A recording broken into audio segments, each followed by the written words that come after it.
Hello! Welcome here. Oh shoot, where do I put my mediums? Thought I had a little clippy thing for that.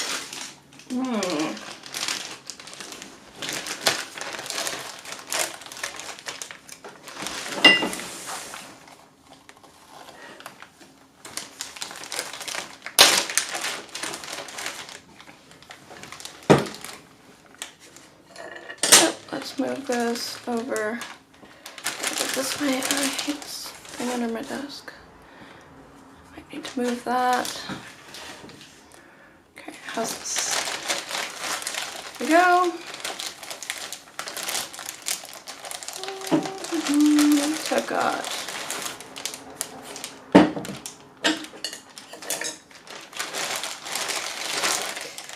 I have no idea what I'm doing, so this should be fun.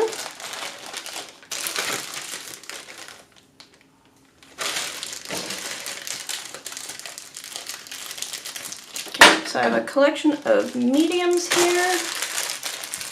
Oh, more mediums. More mediums.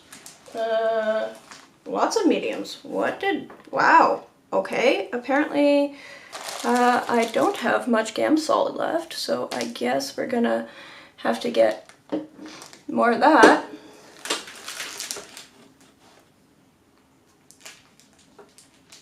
So for a bit of context, I have used oil paint like 2-3 times in my life.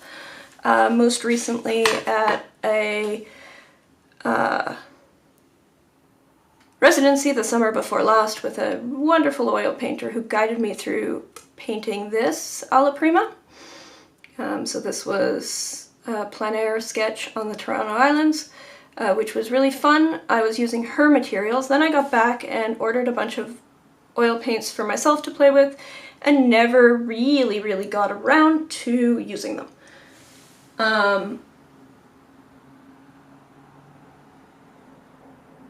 Now, you will notice that some of these paints have been squeezed. Interestingly, that was actually not me, that was my assistant who had asked me about oil paints and for brand and pigment suggestions, and I said I am not an expert on oil paints, but I had just bought some for myself, so I let her borrow them. So actually any use you see on my materials here was not me. I bought a bunch of paints, a mix of pigments that I know I like in watercolor, plus some very traditional pigments. The painter who sort of guided me through this thing tends to use a very traditional palette with cadmiums and stuff. So that's what that is. I'm using clayboard today. I wanted to use stone paper, which I have somewhere, but again, all of my oil painting stuff is sort of not really super organized because because it's been sitting around for ages and has been picked out and repurposed for other stuff, but I've done very little actual oil painting. Oh! Demco walnut oil.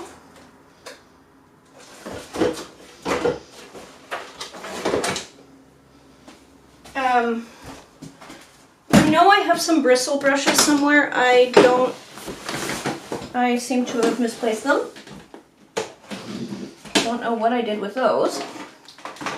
So most of these brushes are either repurposed watercolor brushes or just other cheap brushes I had, so this isn't really, yeah, I clearly not very prepared here. I think what I'm going to do with this panel is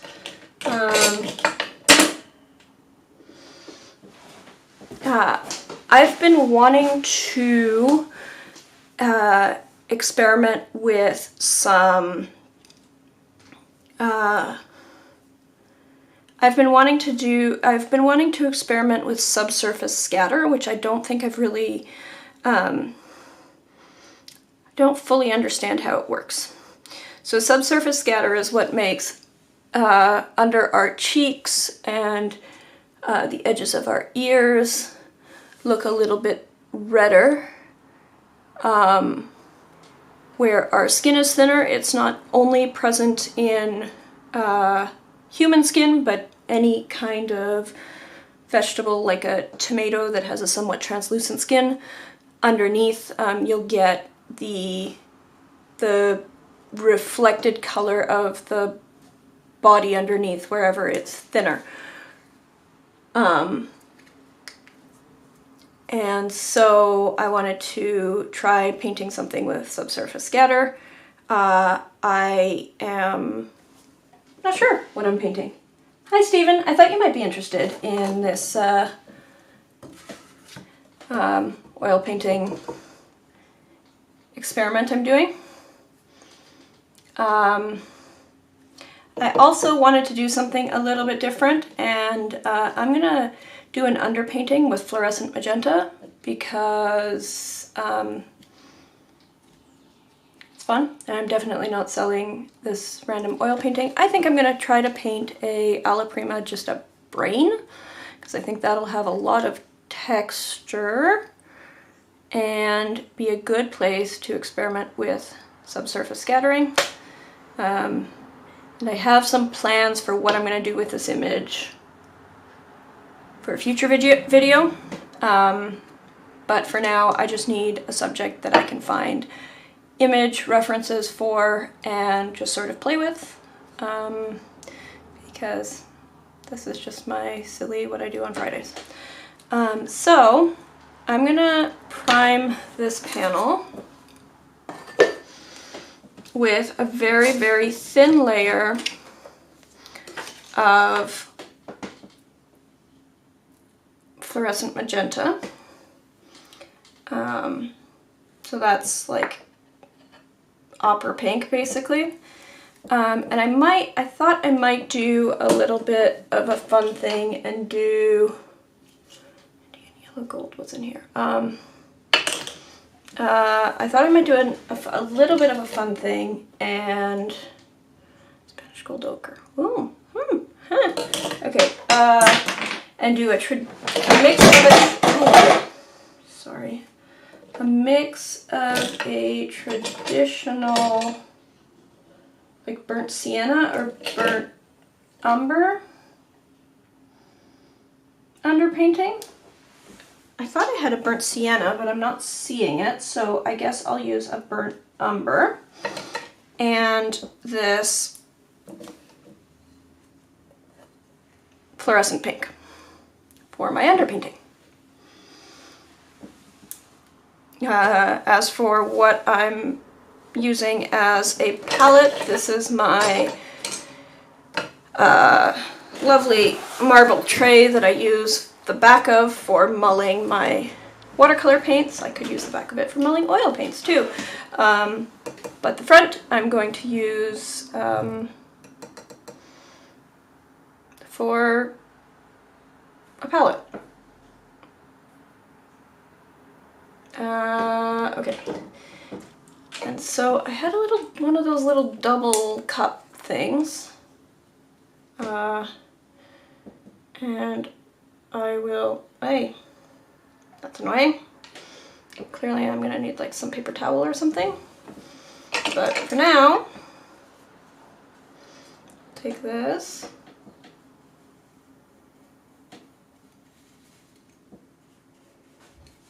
And go spread this out all the way around.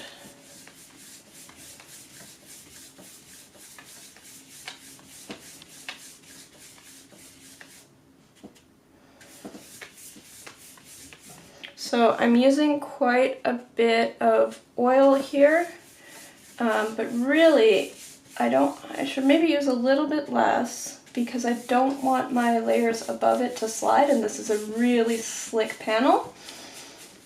So this is clay board, and I do like really slick surfaces. I'm but Clayboard was a little too slick for me with watercolor.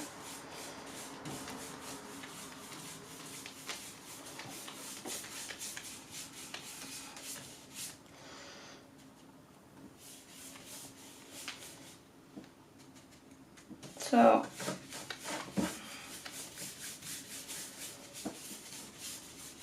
but the strategy with painting in oil is you want to paint fat to lean. So you want your really oily surfaces at the bottom, and you want your less oily surfaces at the top. And the reason for that is the oil will, paints with less oil will be more prone to trying to figure out how this cracking thing works.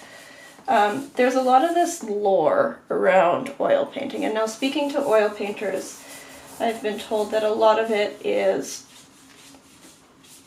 you know, people tend to make more of it than they really need to. Oh boy, my white table's going to be interesting after this. Do I care? Probably not. Sorry, fat to lean. I think more oil makes the finish a little bit stretchier, which allows, as there's expansion and contraction through the seasons, and as the finish dries, if the finish on top is contracting because it is leaner, then having a more oily surface between your surface and your top layer or subsequent layers allows that to sort of bridge the difference and be a little bit stretchier. I think that's the science behind it. But the basic thing is, don't do a bunch of like really thick all paint layers and then try to put really oily stuff on top, because what's going to happen is that the really thick layers are all going to crackle and crackle your top layer with them. If somebody here has some more oil painting experience than I do and wants to correct any of what I'm saying here, please, very welcome. Also, I do recognize that, again, I'm using, this is a hardware store brush that's left over from a public art project, and I'm using it because it's huge. I realize that these plastic bristles and oil paint are not a great long-term fit, where it'll be difficult to get out to wash out the oils, and they'll degrade over time. So it's better to use bristle or natural hair, but too bad I don't have those easily accessible.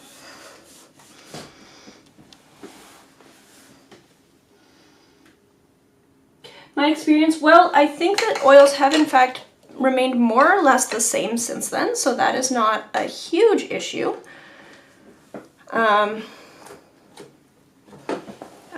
I believe that things work more or less the same way they always have.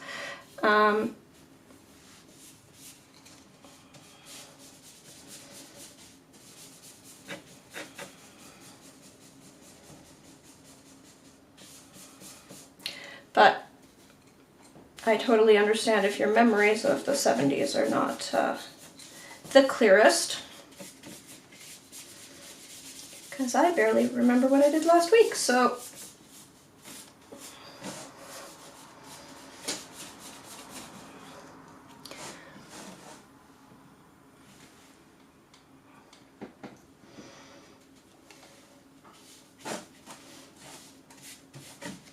anyway, I know it is frequently recommended to knock the white out of the paper. Oh look, I've got a scratch in my paper, and my, sorry, knock the white out of your surface before painting on your actual painting. So, and I do that actually even in watercolor a little bit. Although with watercolor, because you want to preserve the whites for your highlights, to use the white of the paper as highlights, it's not as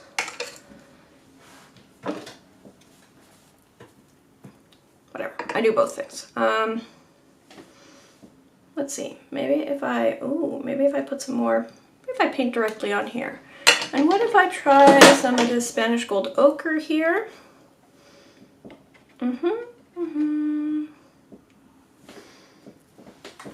So again, I'm just gonna paint over the whole surface here, and then I'll see what I'm doing next.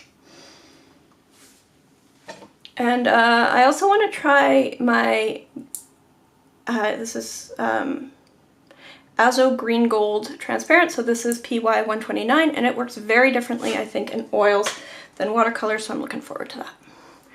That's what I'm gonna do here. So I have some more pinks that I'm gonna put in here. More pink.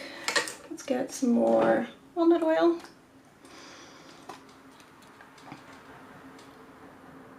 So if you're doing multiple thick layers, then you kind of have to play with your ratio of solvent to oil as you progress, or medium to oil, I guess, because there's these alkyds and solvent-free gels and stuff as well, if you don't want to use.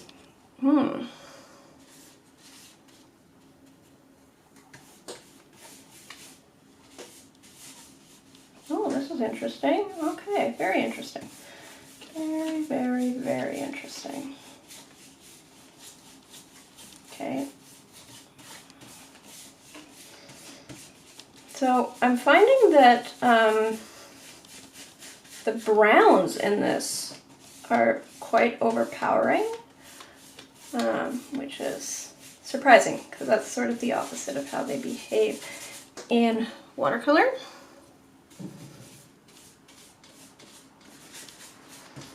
Let's see about this. Okay, so the Spanish gold ochre then ends up being much more. It's also different. Everything's different. Everything's different. So, that is so strange. That is so strange. Okay, well, my table is gonna be forever changed, or it's gonna have to be scraped up. Luckily it's metal, so I can do that.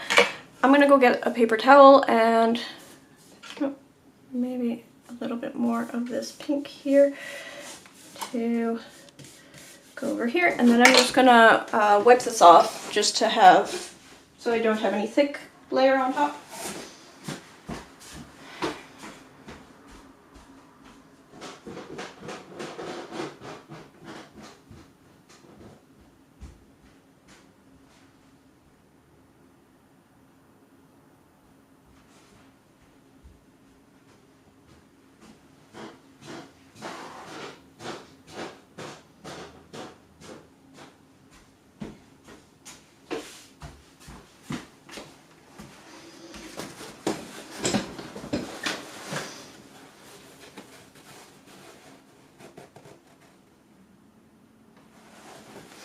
Yes, I do like how reworkable oil is, and that you can sort of push it around for quite a while and play with it, and then leave it, and then, like, in a similar way to what I like about watercolor, where you can leave it, you can come back to it months later and keep on working on it. Obviously with oil, the second go around is going to be very different from the first.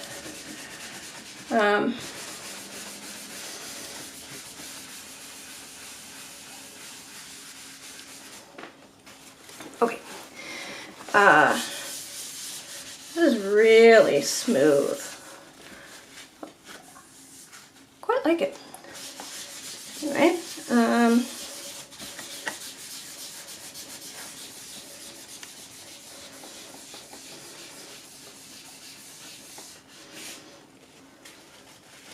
maybe I'll become an oil painter.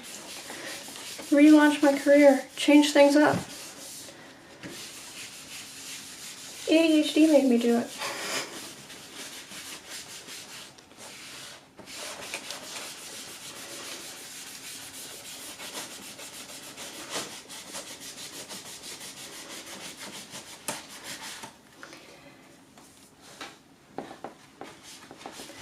Okay, so here I have a primed smooth surface that I'm going to start. Yeah, just do a little bit more here, a little bit more there. Okay, so here I have a primed smooth surface. Let me pick up the nonsense on my table. Hey, you know what? Maybe I'll just leave this here. Table can be a fun, interesting color. Okay, and then I'm going to look up some references. So, I think my goal today is I'm going to sketch a little oil paint sketch, a little human brain, little, it's going to be here, full size.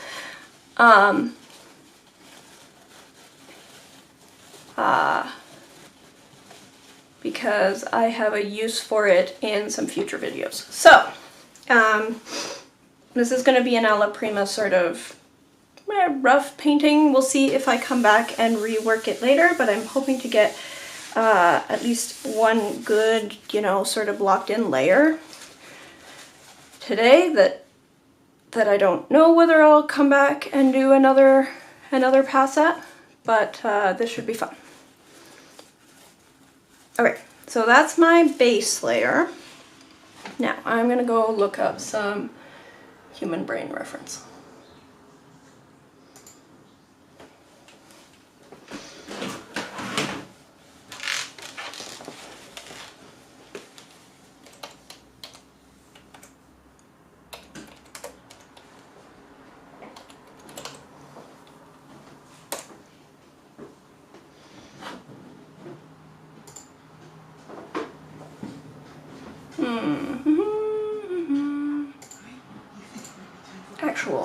Actual, can I see actual human brain?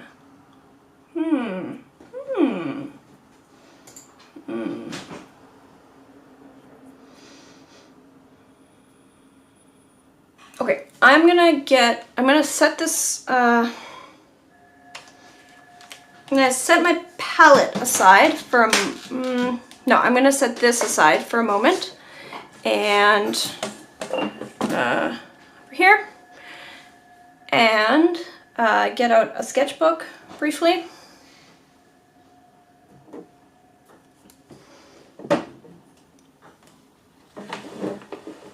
To sketch out sort of how I want to lay this out. And I will be right back.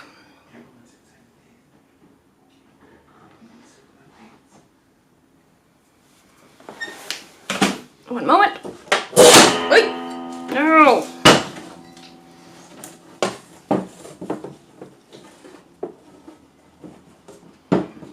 Put this there. Yeah, okay. Alright, I need a sketchbook. I will be right back.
Okay, so this thing is barely a sketchbook. It's just my notebook that I use for planning and clearing my mind and stuff. But I'm going to use it for my initial planning here.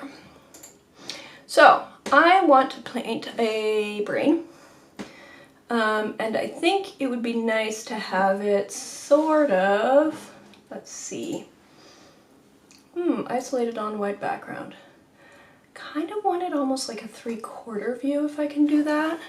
So instead of being like from the front where you have, you know, whatever, here you have your brainy bits, or from the side where you have your brainy bits, and like this, I kind of want it like 3/4 where you see both. Trying to find some references to rotate that. There we go.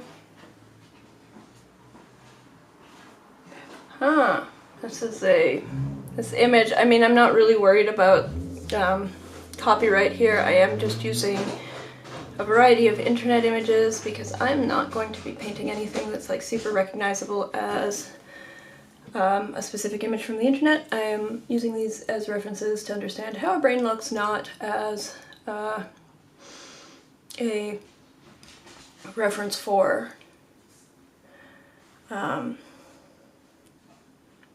whatever. It's not going to be recognizable in the whole, but the image that I'm looking at right now is from an article in The Independent that says, human brains can hold 10 times more information than thought, equivalent to the entire internet, which is really cool.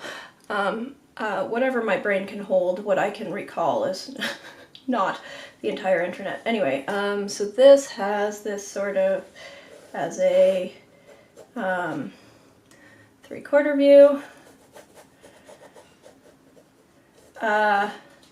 Anyway, if anyone's wondering why I'm bothering with oil paint, no, I'm not planning on actually changing my whole career.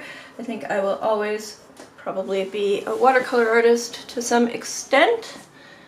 Oh, but the bottom, there are all sorts of interesting parts of the brain. That's fascinating. Okay, anyway, if you're wondering why I'm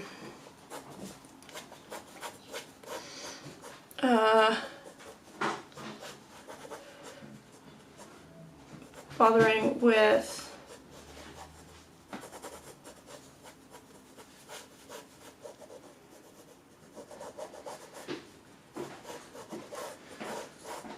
yeah, maybe that's it. Maybe I want it like there.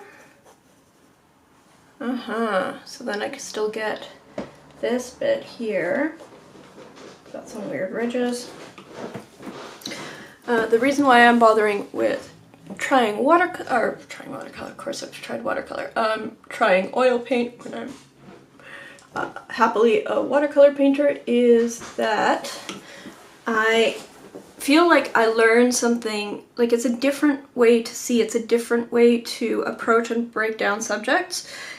So as a watercolor painter, I'm always working light to dark. It's more akin to drawing than it is to opaque painting in how you break down your colors. You tend to think more in lines and areas of progressively deeper color rather than paint can be sort of sculptural where you bring things out from the shadows.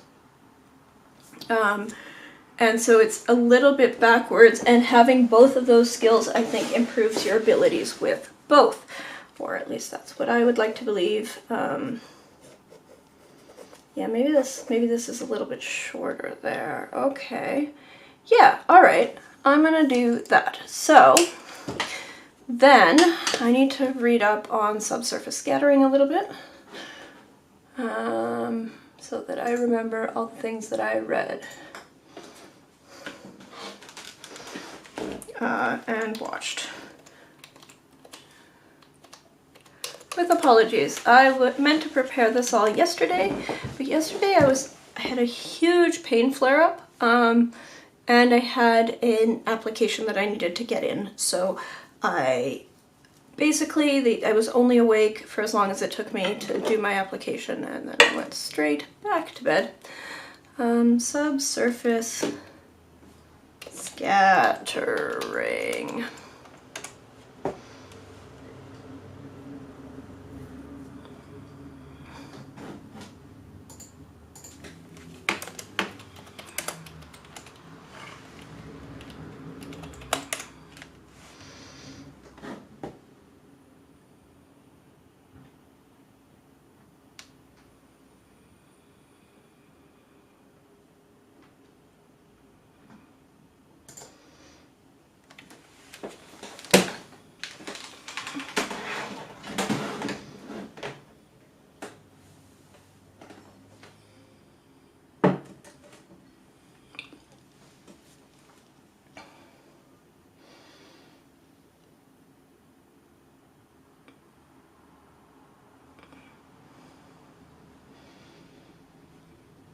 Okay, so if I take then let's see, I'm gonna grab some white.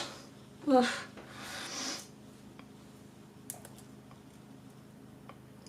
So this was sitting in a plastic bin, which is, I think, how I gave it to Destiny when everything was sealed. But plastic bins are probably not the best way to store your oil paints.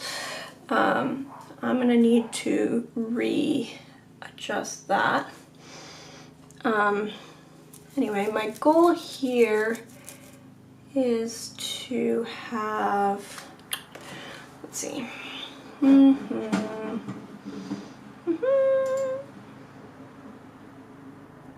Yeah, all right. I'm gonna grab a pencil to do a slightly better, here we go. This will do.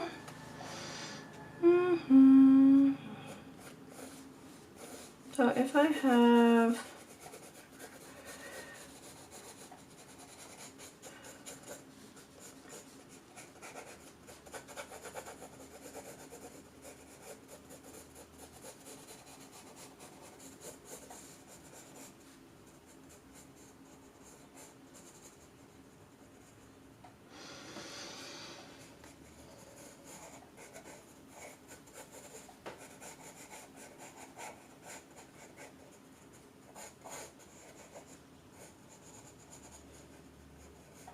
that.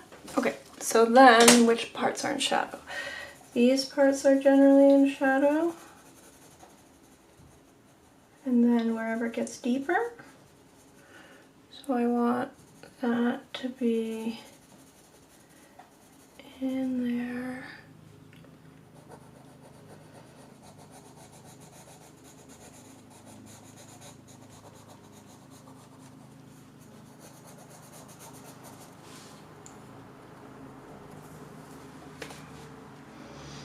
Let me go back to, actually this can go here. Yeah, and then I can see my live here. Is the thinner there linseed oil? It's actually walnut oil. This one's from M. Graham. I bought this stuff years ago. You can also get all kinds of different oils from Kama. But right now I'm just using straight oil. In subsequent layers I will mix in something else. Probably at this point I'll be working with walnut alkyd medium, which is like a partially transformed oil, so that I'm not adding extra solvents.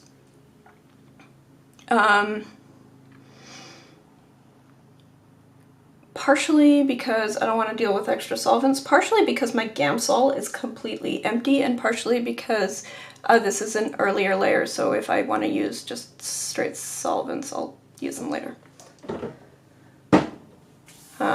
But yeah, so I'm not sure if I'm going to use solvents at all here, but certainly probably not today. I don't really want to deal with the how-to of solvents right this instant. Sorry,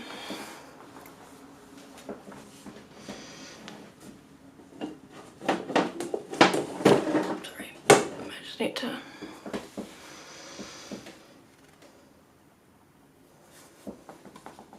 Anyway, kind of hoping that somebody with like a little bit more oil painting experience than me comes in and tells me I'm all wrong. Or tells me I'm all right, but really I feel like I maybe avoided this with watercolor because I hear people say the same thing about watercolor, but there's all of this lore about what you're supposed to do with oil paints and different paints and different mediums and different drying times and how you're supposed to do this and that and whatever first. And I think it scares a lot of people off. It certainly scared me off of just like picking up some oil paint. Like, oh, I need someone to teach me how to do these things. And that's kind of unfortunate because, you know, ultimately it's just paint. Okay, so if I have more, yeah, so I'm gonna have my lightest areas there. Okay, all right, I think I can do this. I'll keep this here as a reference, put this down, and then I'm gonna take this. Oh, what, maybe?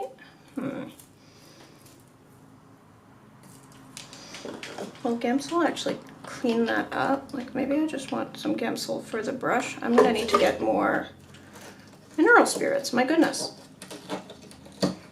Okay, this brush might be done for. This is what came back from my...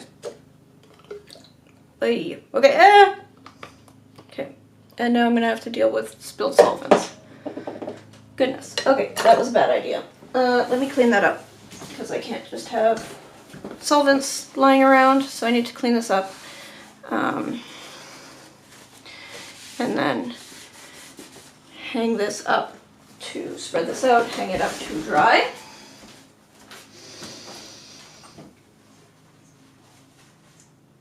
So the one thing you do need to know about working with solvents is that they are flammable, so if you have if you have a rag that you used with oil or solvents, you need to either put it in a fireproof bin or have it hanging flat, because if it's bunched up, it generates heat as it's curing and can spontaneously combust with very little heat input. Okay, so we're gonna start with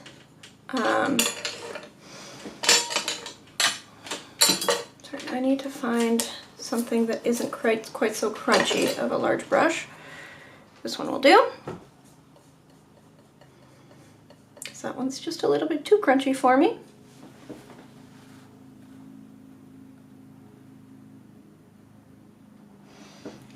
Yeah, so I ended up getting mostly walnut oil. So linseed oil is often boiled linseed oil because, so they say boiled. What it is partially polymerized, and then they add solvent. So some linseed oil paints, in order to get them to dry in any kind of reasonable time, have solvents, just a small amount, but have solvents built right into the paint, which is, you know, not what I'm going for really. So right now, what I'm trying to do is block in the shape of the brain. I guess I probably could have used pencil, but I didn't. Haha.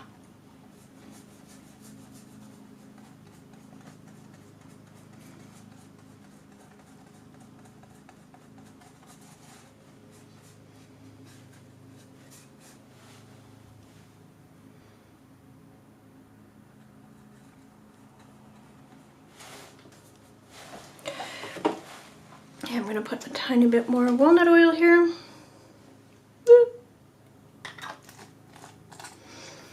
So okay, so M. Graham paints are made with walnut oil. I believe that, I should check.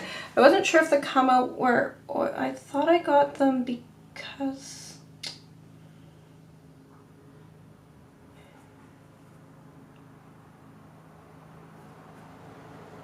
oil, manganese violet, semi-transparent, walnut oil, yeah. So I decided to get Kama paints. So I have Gamblin paints that I got as a set, and it's a very traditional selection of colors that I got from Gamblin. Not because I have any attachment to them, but because the one oil painter who gave me the time to actually walk me through starting with oil paint uses very traditional colors, so that's what I was even slightly familiar with oil paint. So I found like a beginner set of Gamblin paints that had something very similar to what my friend had started me out with. So I did start with like cadmiums and stuff for Gamblin. It's often recommended to use safflower or walnut oil for whites. So even a lot of brands that use something like boiled linseed oil for most of their colors will then use safflower or walnut for white, because they are less yellowing.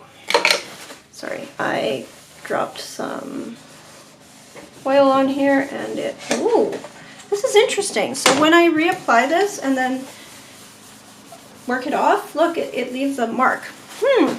Wonder how to do that, how to work with that. Okay, I'm gonna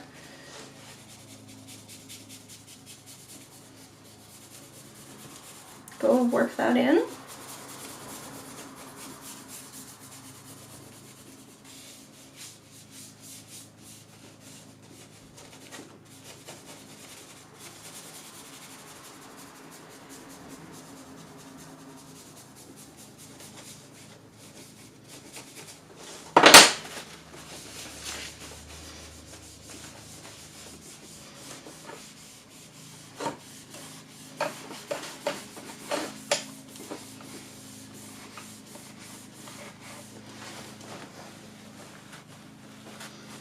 Anyway, yeah, so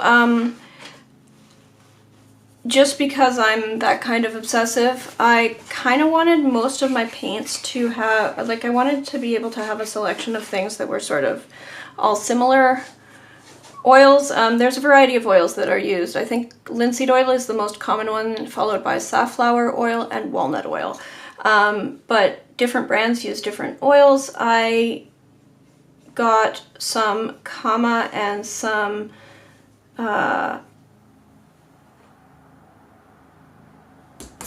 M. Graham, which are made with walnut oil.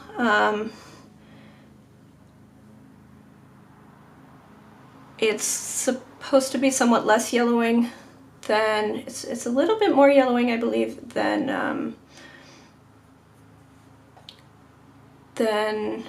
safflower oil, but less yellowing than linseed oil. There's also a little bit of a difference in how they interact with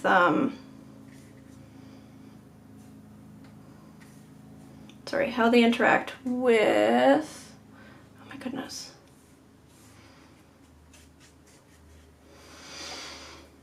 With apologies, my brain is not working at capacity today very clearly.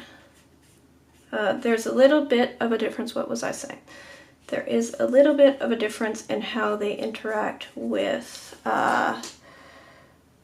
like when they dry, some oils will form a stronger film, some will dry faster, some will whatever. I'm not really clear on the details. I kind of wanted to not worry so much about that variable, so I just decided, okay, well here's some decent paint. So I've got Gamblin because it came in that set, and then I also figured I want to like Kama and M. Graham. They are affordable. Anyway, M. Graham makes a big point of their oil paints being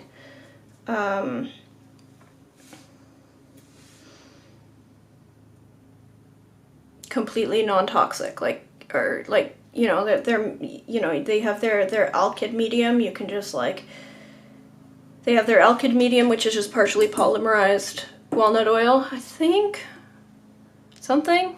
Not entirely sure how it's transformed, but it's modified walnut oil. And then the walnut oil itself, they do their little promotional thing where they do like stands at art fairs and stuff, and they will just serve you a salad where they pour their walnut oil into their salad. So that's completely safe.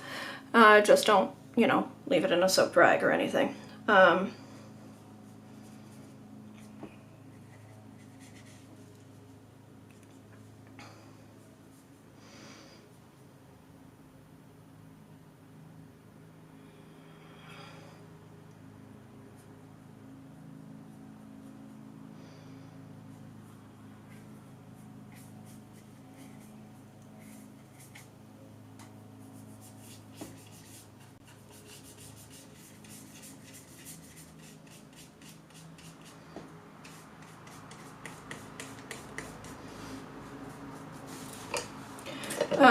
Anyway, I've got things like alizarin crimson and stuff in here. I figured oil paint was actually where I was going to experiment with pigments that I don't really let myself play with in watercolor as much. Although I am to some extent allowing myself to play with them in watercolor as well.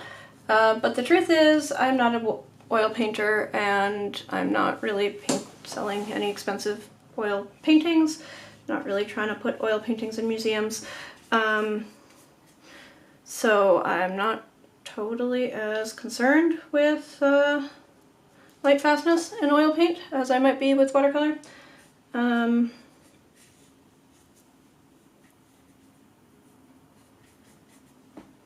boy. Okay, and then this goes here, right?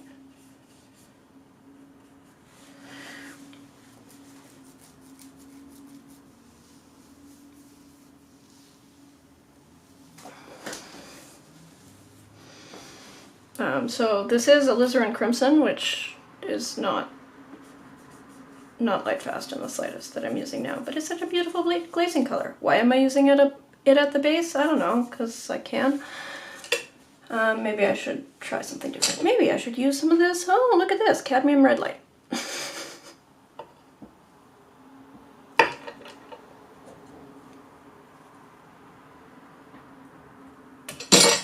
The manganese violet. There we go.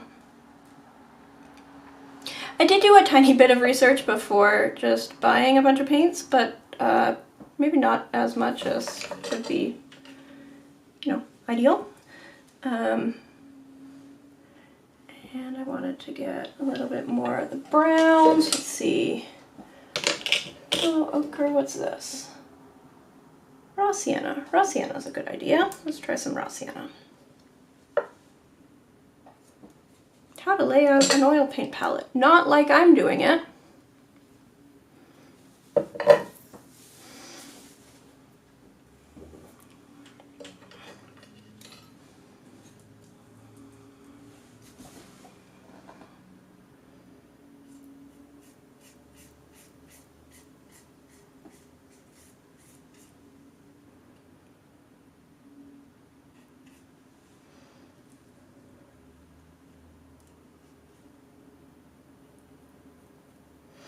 So my interest is how to do that translucency. It's subsurface scatter is the technical term. So right around the thinnest edges of any subject, you're going to get some of the underlying color. I also just kind of want to play with exaggerating various colors in here, sort of trying to get like a fun, yeah.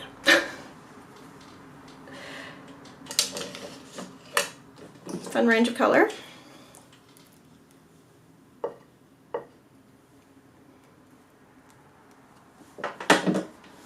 Let's see, if I do a little bit of my cadmium with a little bit of this. See here, a little bit more of the cadmium.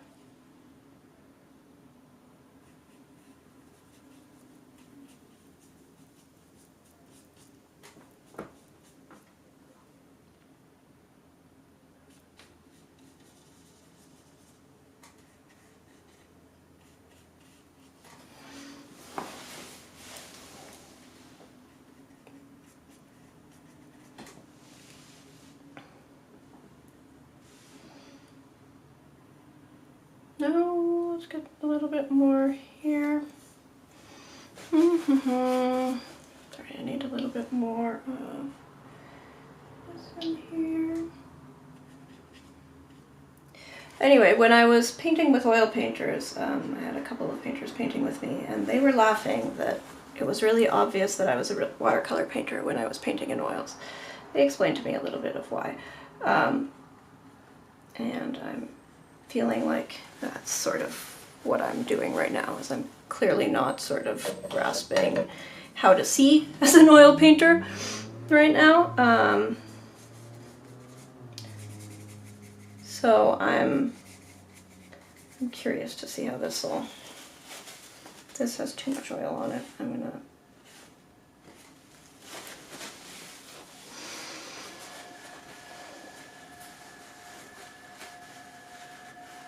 scrape it away. Let's see. Let's see if I've got some. Oh yeah, okay. Let's do a little bit more of this here. A little bit more of that there.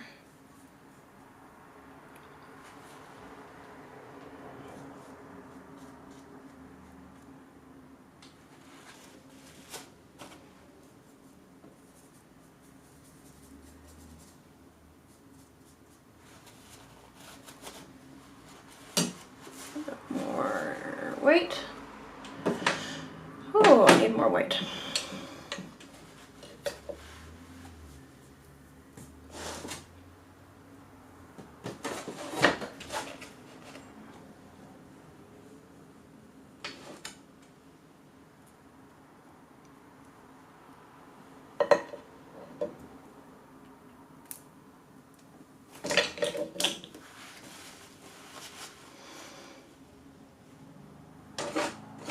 Out of the way. Maybe not just like that, but properly out of the way. Okay.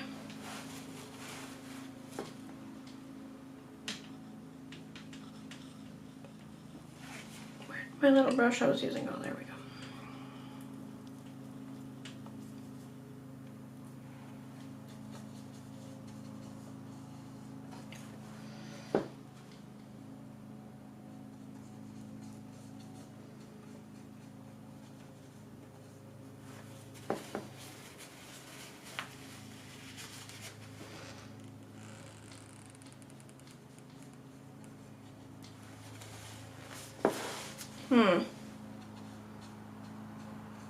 Okay, I can see. This is another, like, I'm painting like a watercolor painter where I put in the darks first, well, but then I have to pick out the lights.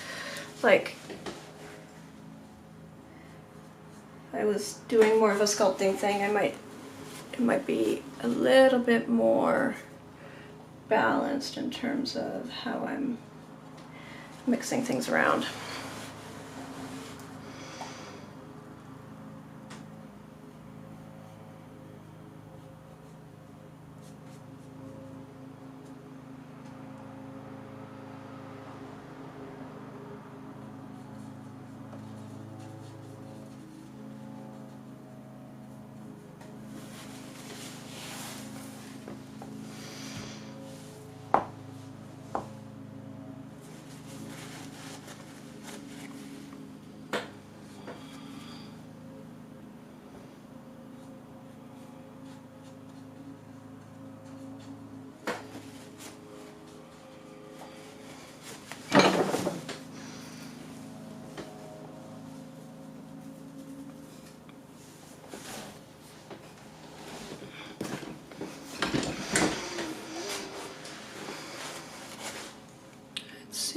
little bit more here, a little bit more there, yep.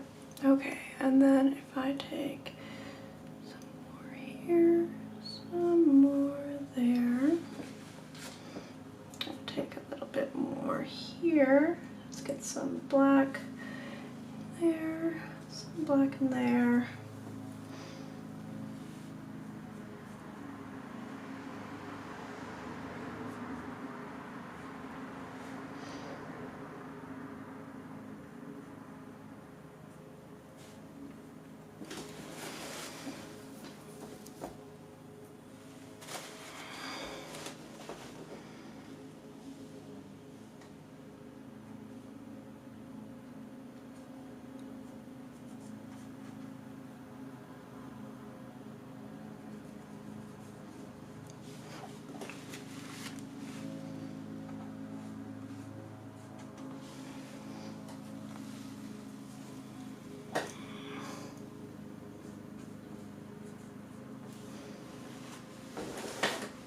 I do really like the feel of oil on a brush.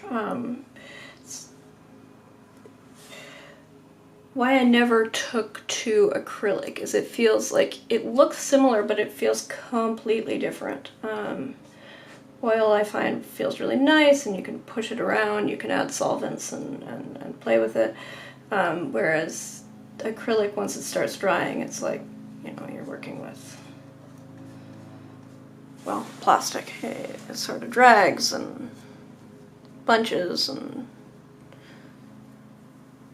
I don't like how acrylic mediums play, and yeah. Okay, so if I take that and I go all the way down there, and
hi Lena, how are you?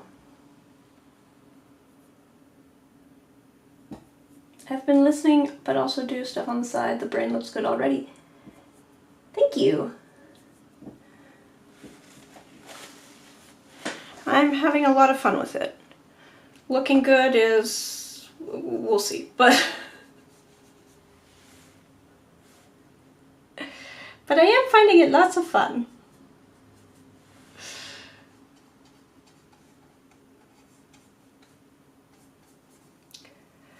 Okay, and then we can do a little bit of this on here. Yeah, da da da.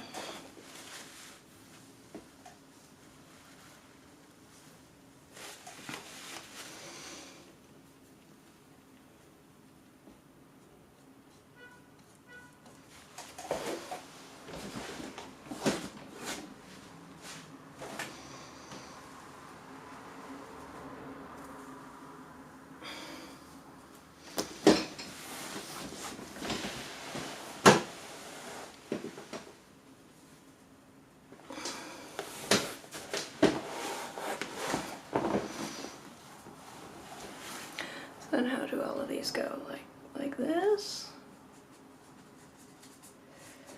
A little bit like this.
What have I used? Ooh, I have Prussian blue too, which is, I'm so excited to, yeah. So part of this is like, there's pigments that I love in watercolor that, like Prussian blue is not a problem in oil paint the way it is in watercolor because it's in oil, not in water. So it doesn't have its polar reactions with water. It doesn't do the turning into a blueprint that fades in the sun issue with oil paint.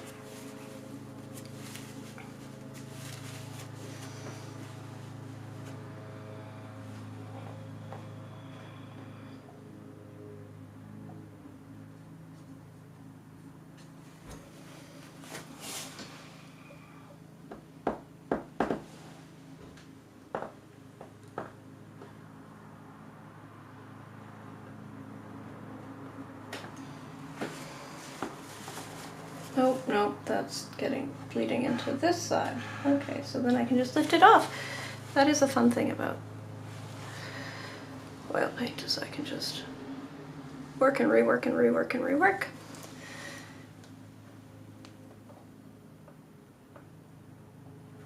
Sort of explore and find my subjects, which is fun.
Okay, let's try again. Let's do some more, yes, let's do some more fluorescent magenta because that stuff's fun.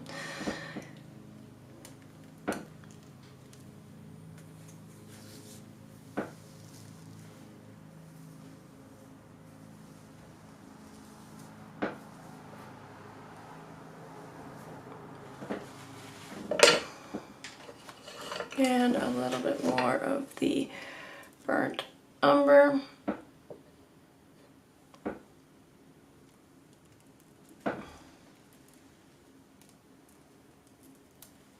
It is so creamy. Like, it is such a nice difference from acrylic that just always feels kind of sticky.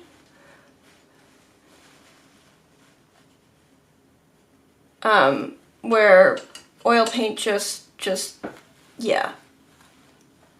It's just like butter.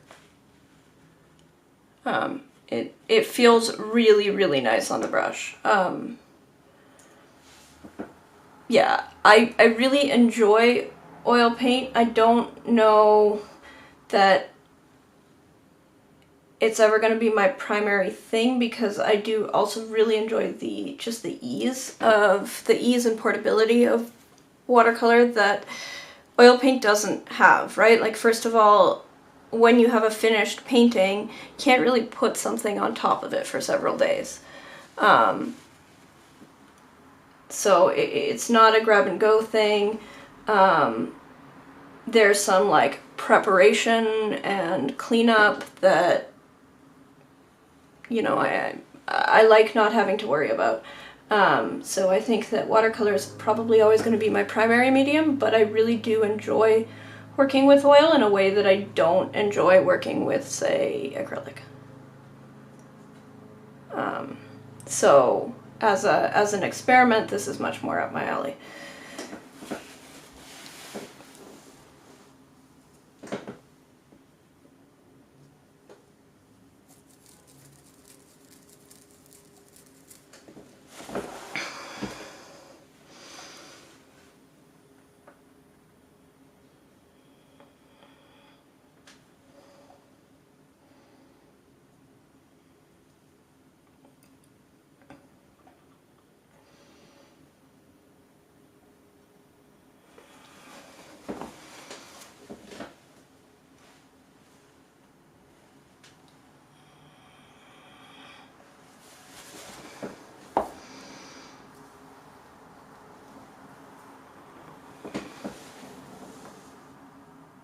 You can always do both. Yeah, I'm not saying whatever. I mean, it may yet become something that I do more frequently than currently, where it's just like for fun experiment.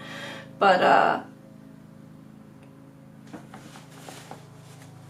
I mean, there's a lot of reasons why I love watercolor. I'm not in any kind of rush to switch per se, or even to switch, like, you know, any substantial portion of my practice. But there are some things about oil that are really quite nice, and it would be nice for it to be a choice, right? For it to be like, I can do this if I want to, rather than like, I'm not even gonna try because I don't know how.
brains.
Okay, sorry, I need to go wash my hands. I've got a little more pigment on them that I'm really thrilled with, so I'm gonna go wash up. I'll be right back.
Yeah, so I like that with oil paint, for example, like I don't exactly like where this line is. I can just sort of push it and it'll blend a little, but I can just work with that versus that's not really something that you can do in watercolor.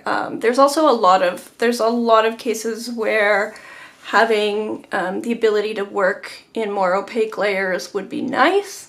I haven't quite grasped how to do that with gouache, because gouache will lift and mix with underlayers, and because it's like a little too similar to watercolor, I think. So I think it'll help both to learn how to use gouache and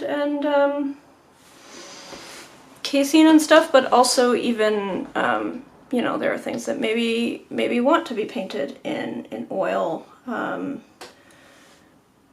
because of the nature of the detail that's being painted. Sometimes painting in an opaque way is more intuitive, more in line with what your subject wants than something that's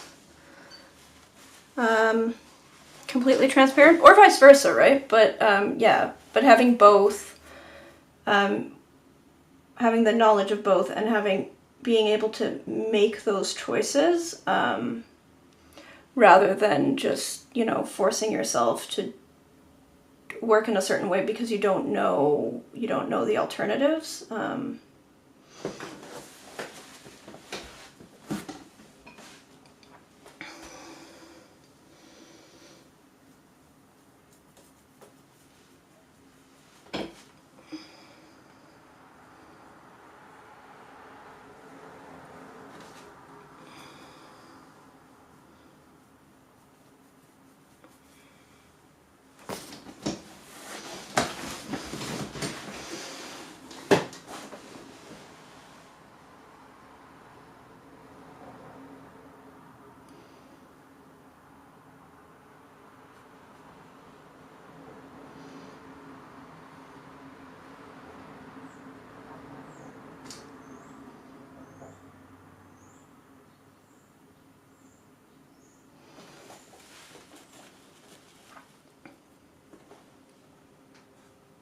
Nope, nope, that's way too blue.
Nope, that's too much. Too much. Too much. Let's go with here and there.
So then if I take that, I take there. Oh my goodness.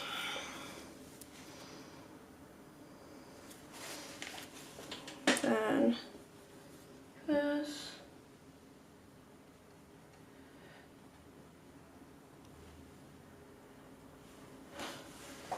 Yeah, this.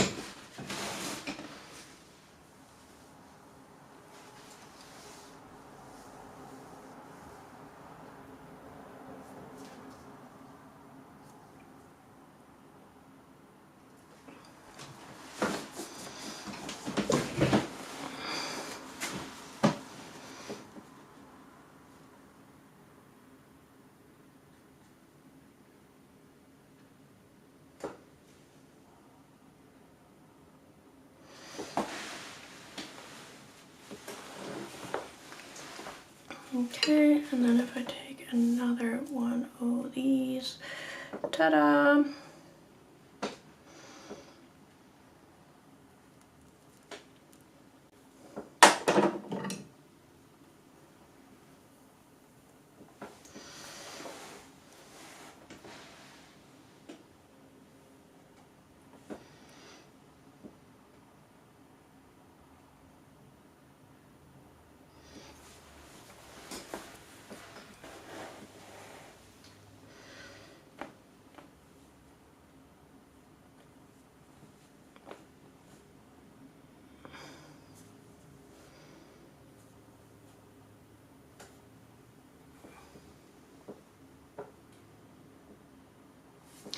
So what has everyone else been up to this week or just recently?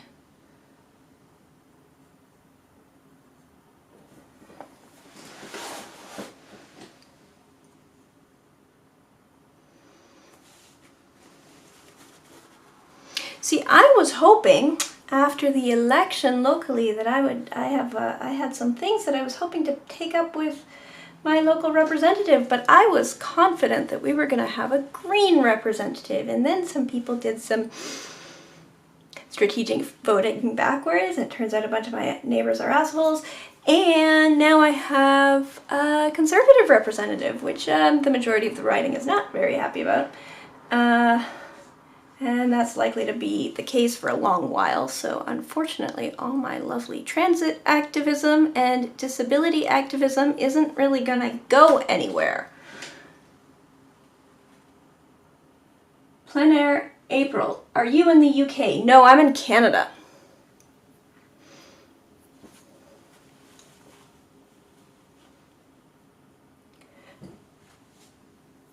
Plein air April. Did I do any plein air in April? Not very much.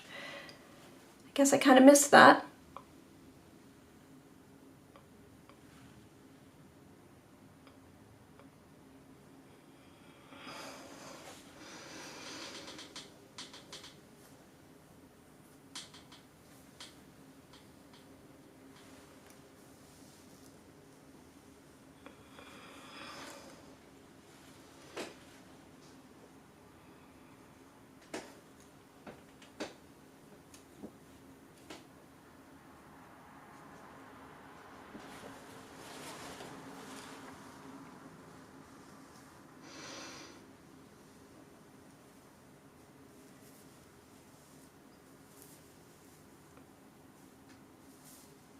I guess I did a little bit of plein air, but not a huge amount.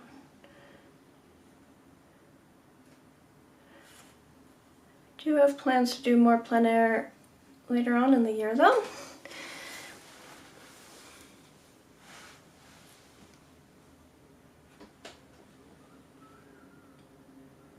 Here in the UK we just had elections too. Did you? I missed that. It's been... Sorry, when were the last elections in the UK? Because we just had elections on Monday.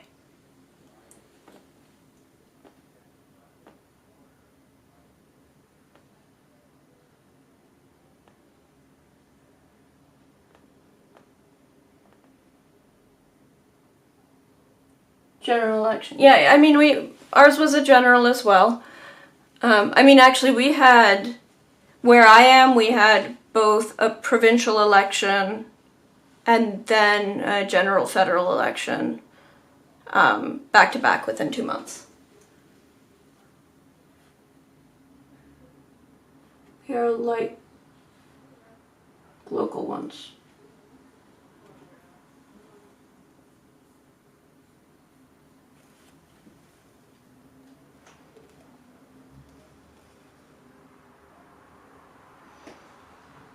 Okay, maybe we use different terminology. For when we say general election, it's as opposed to a by-election. So we have general elections where it's in all of the ridings in a given whatever. So like it could be a municipal general election, or a provincial general election, or a federal general election, but that's where it's all of the ridings. And then we have by-elections if a candidate leaves. If they have to leave their post, then a by-election is called in just that riding.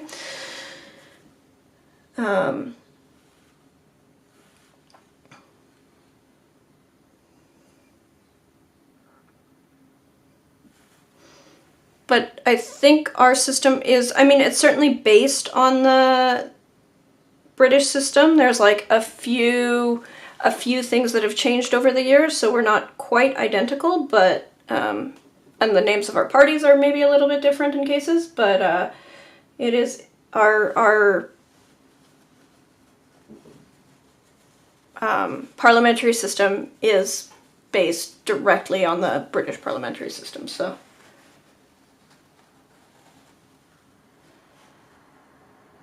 It's complicated.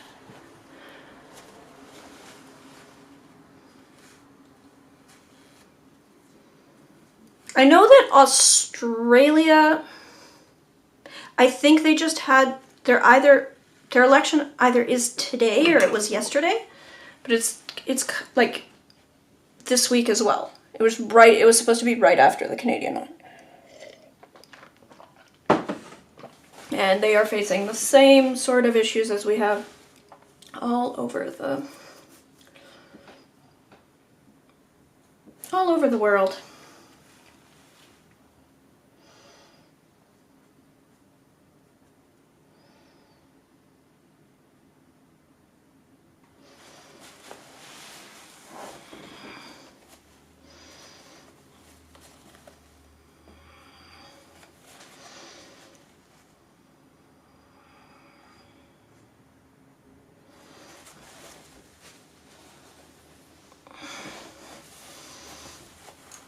Anyway, I had a great MP, and I just didn't want to bother him during his, in the middle of an election campaign with, like, weird little local transit disability issues, because, like, I know he'd take them seriously, but,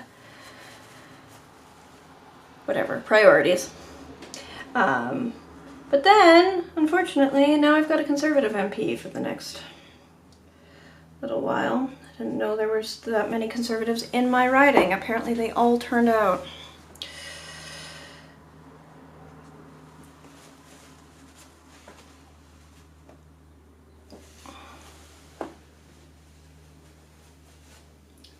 And I always hope for green, like you said, because you mentioned ridings. I thought you meant Yorkshire, which is a county but has ridings. Gotcha. Yeah. Here we call all of our,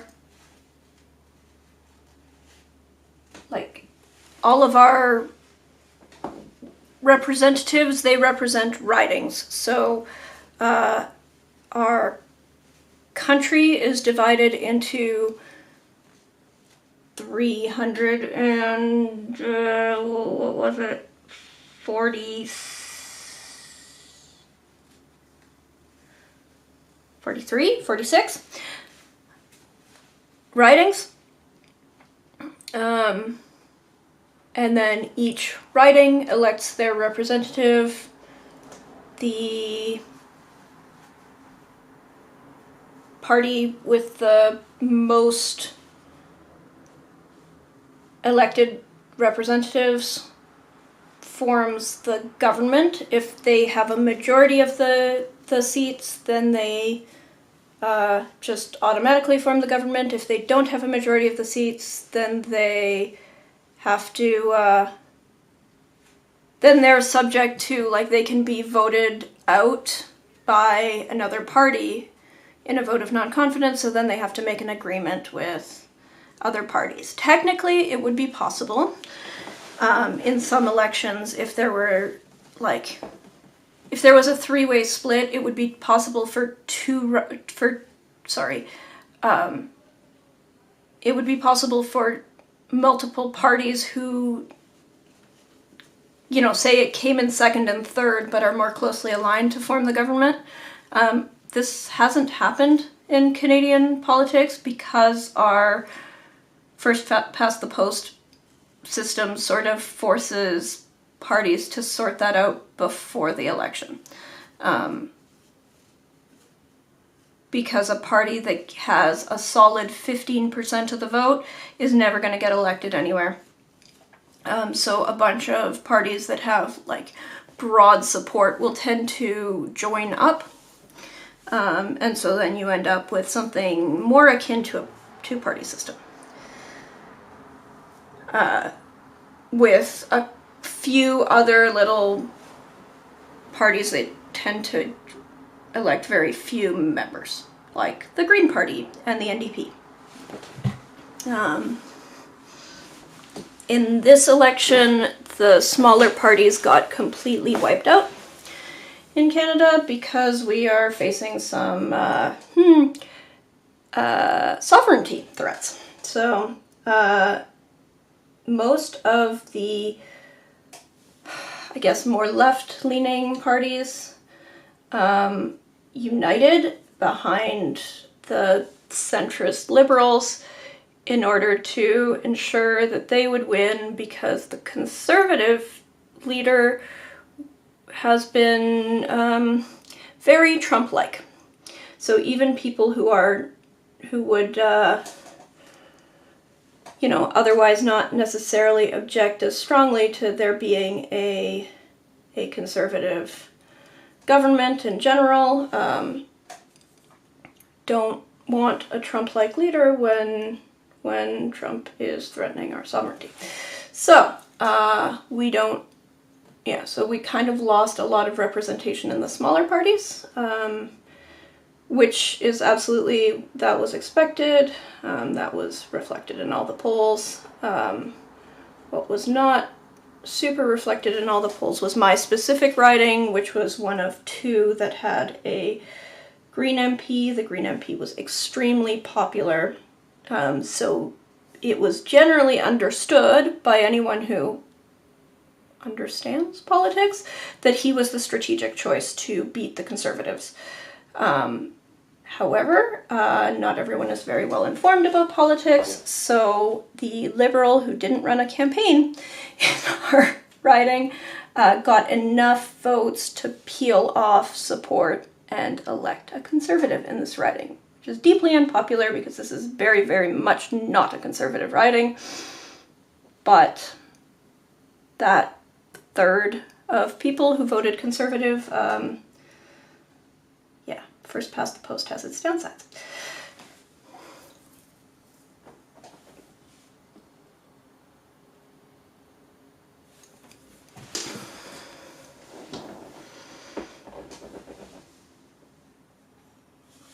Anyway, I try not to get too political on this channel, but sometimes I can't help it because, you know, art is political and our lives are important. And yeah.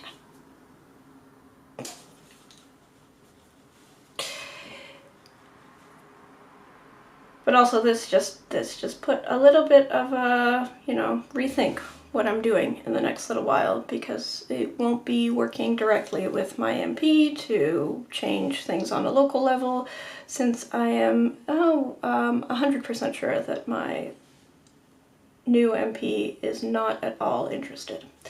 So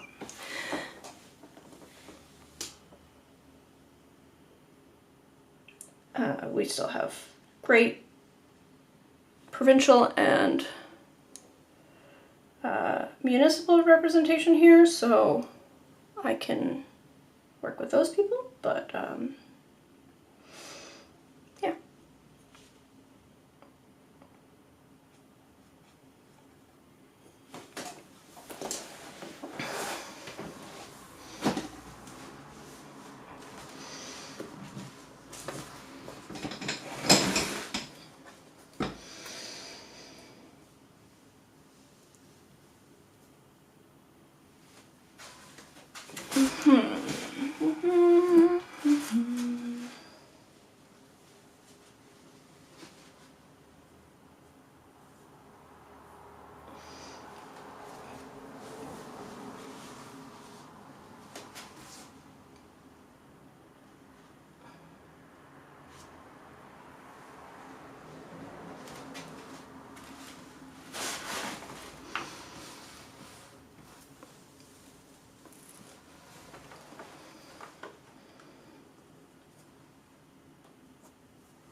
It does sound very similar. Yeah, so our system of government is based directly on the British system. We do share a crown.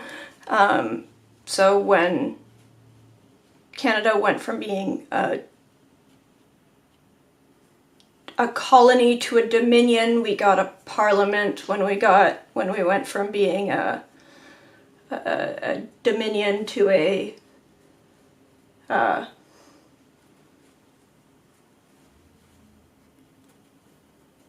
you know, independent country under our own crown that happens to be the same as yours. Like, we have the same king, but here he's the King of Canada. Then, you know, it changed again. There have been changes over the years, but it is directly based on the British system, so there are going to be similarities.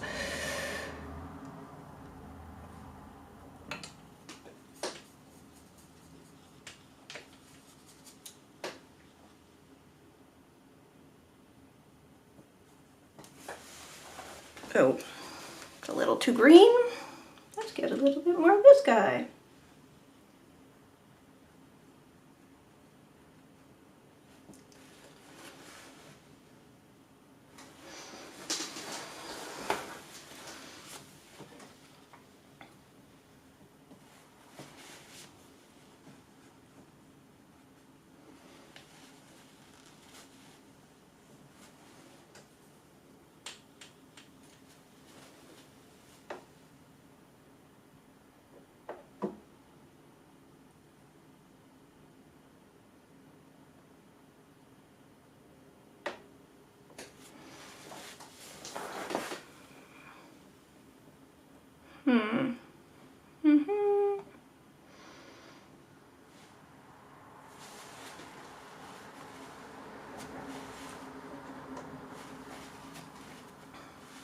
see. Can we get this up? Well, yeah, a little bit more yellow.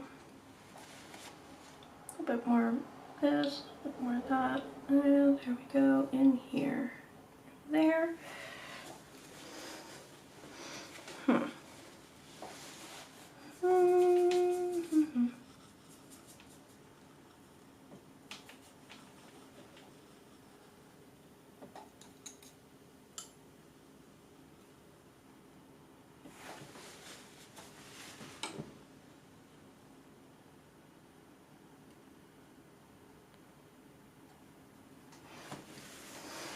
There, and then maybe we can push some more of these in here.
Yes, King Charles is the King of Canada, and we are still getting used to not having a queen. It still feels really weird to have a king.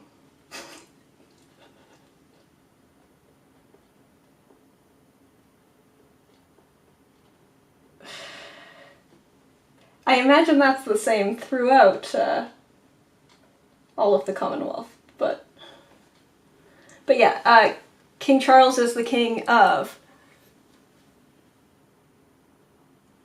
England, he's the king of Scotland, he's the king of New Zealand and Australia, and no longer the Bahamas, but a bunch of places in the Caribbean and a whole bunch of other.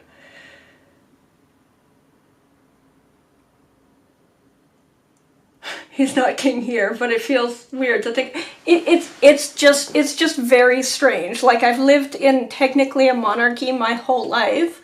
I mean, the role of the monarch in Canada is very limited. Technically he's our head of state. Although in Canada, because we don't have the king or queen here, we have our governor general. So, like, our laws are signed by the governor general on behalf of the monarch. But it's a symbolic representation.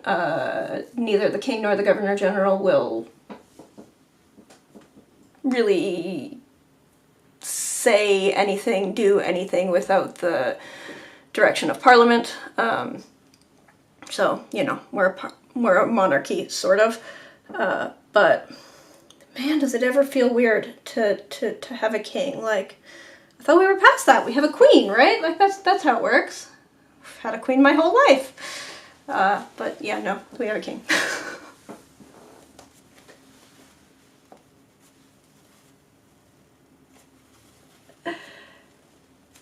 I was born in 56 in Manchester, so it's always been Elizabeth for me. Yeah, I think that's the case for really, I mean, most people, because she was crowned really young.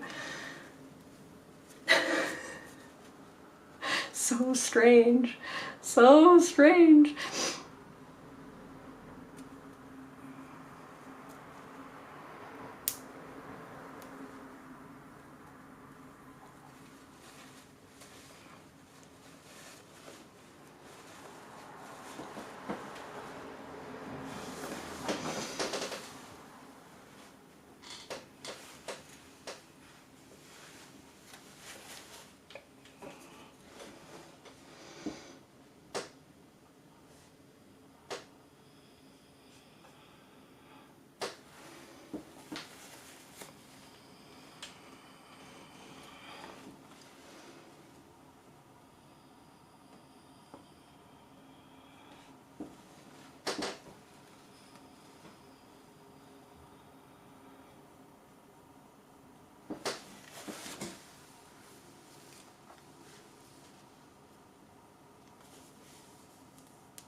But yeah, we have all sorts of weird relics, like the Speaker of the House gets dragged onto the floor, pretending to object. I mean, the Speaker of the House at this point nominates themselves and is elected, so, by general vote of nominates themselves and is elected by general vote of the, Parliament, so why are they getting dragged to the Speaker's chair? Well, because, you know, way back when, never in Canada, but there was a fear in the British Parliament that Canada would, that the Speaker, you know, if he has to deliver bad news to the King, that he might suffer some consequences. So, you know, there was a point at which it wasn't entirely a pleasant job to have. Well, certainly that's never been the case in Canada, where that was never his job. But it's still, you know, part of our culture, part of our whatever parliamentary culture is the Speaker gets dragged. The weird little things.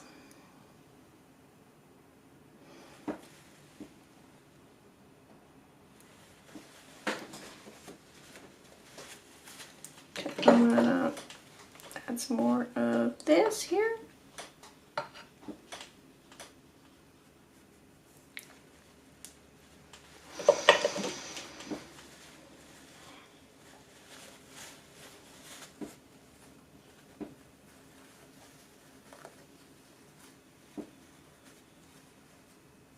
Wait, drag? Yeah, they roleplay. They get the cabinet ministers will grab them under the arms and drag them to the Speaker's chair. So the Speaker is an elected representative who gets the job of running the parliament. They get paid extra, but they don't get to vote in procedural votes except as a tiebreaker. And even then, there's rules about how they vote, because they're always supposed to vote in order to vote for continuity and whatever. So they basically don't get as much of a say as a regular MP. They don't get to, dictate their priorities, but they make sure that Parliament is run smoothly. They get some perks, and they still get to, it's not a disadvantage really for the people represented in that riding. And they get paid more. They get an official they get 2 official residences, I believe, actually, which is fun. And some extra budget for stuff and whatever. People want to be speaker. It's a thing that it's a goal for long-time politicians. But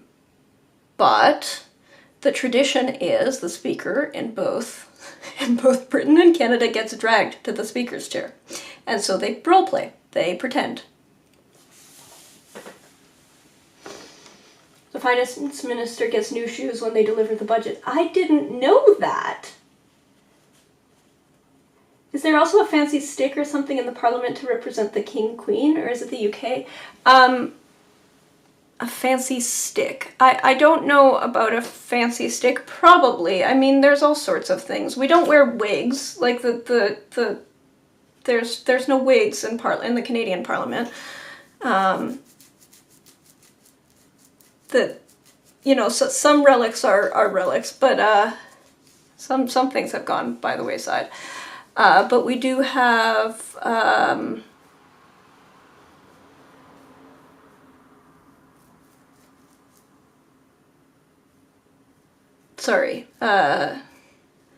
that we have a governor general. So the governor general is chosen actually by the prime minister on some kind of schedule every some number of years. I don't know what the rules around that are, but the governor general technically represents the king, the crown in Canada. And so when the parliament passes a vote, in the UK it would get signed by the king. But since we're all the way over here, it gets signed by our governor general.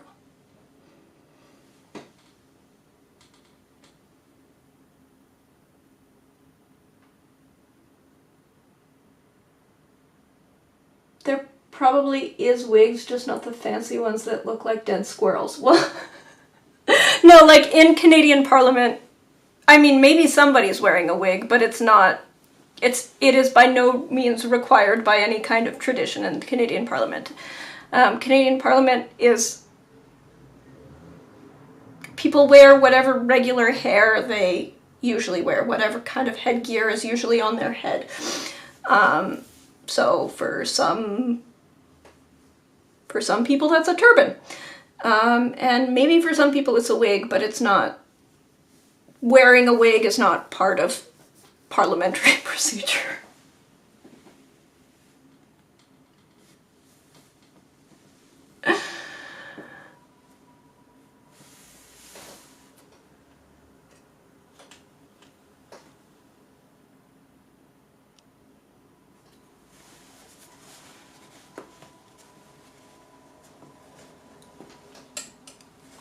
Okay, let's see about over here. Let's get some more. This one in here. This can get, oh yeah, over.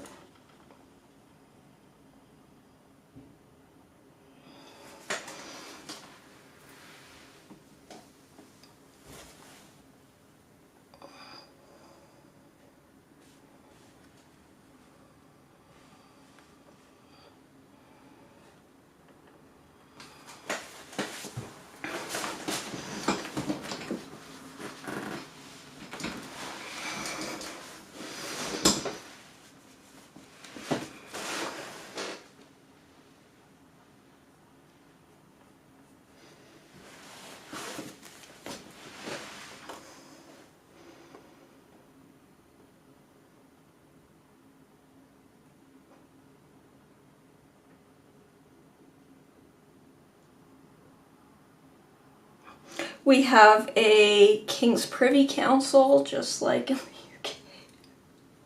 The people are appointed to for life. I was so confused just a few days ago when I was reading up on, yeah, somebody came up in the news, some past leader of some party, and right, it was like the past leader of the NDP. I was reading his Wikipedia for some reason, and he had PC after his name, and for the life of me I couldn't figure out what that was, because PC usually means progressive conservative in our political lingo.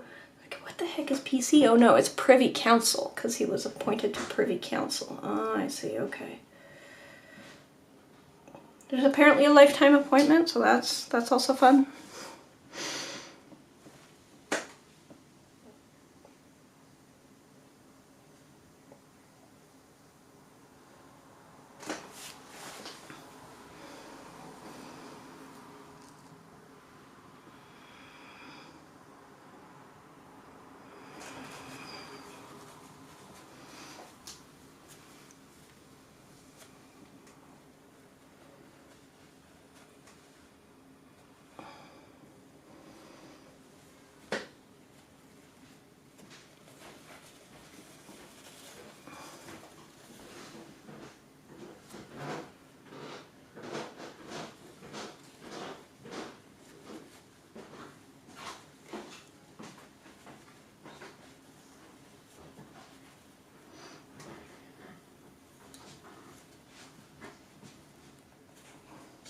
I bought myself some gouache. Watercolor is my go-to. It is like a parallel universe. Yes, it is. It is very similar but very different. Like nearly identical but very different. In fact, you can use watercolor. What I've actually ended up doing, although I do have gouache, is I frequently just use white gouache and mostly watercolor to build up on top of watercolor if I want to use gouache, and it works just the same.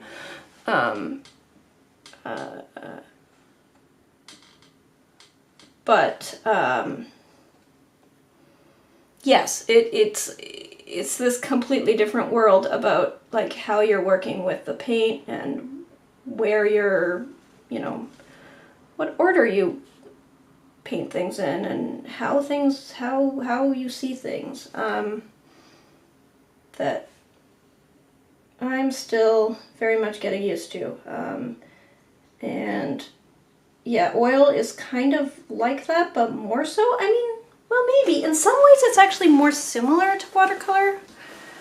I would say in terms of like how different layers interact with each other, especially if you give them some time to, like if they're thin layers and you give them some time to dry, they don't pick up and flow in quite the same way as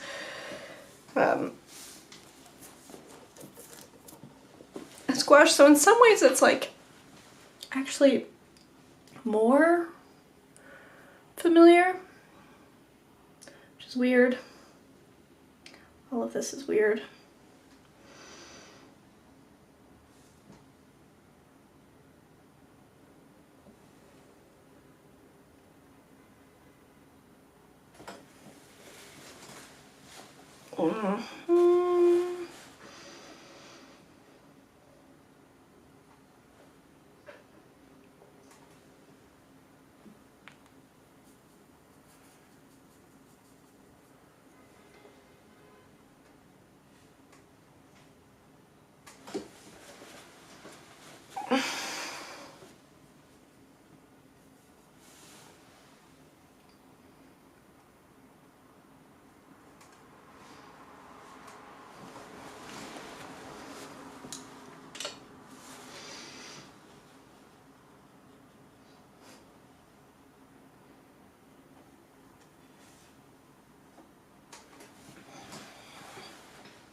But I find it, yeah, a lot of fun to to play with different media and just sort of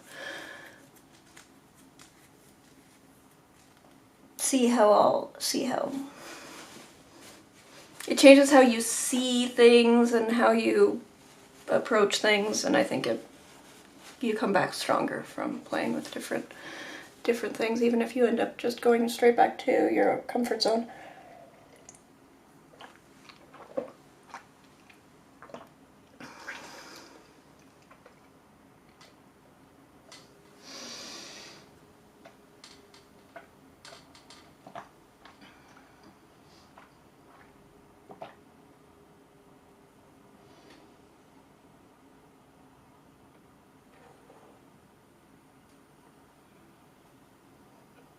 Or player character.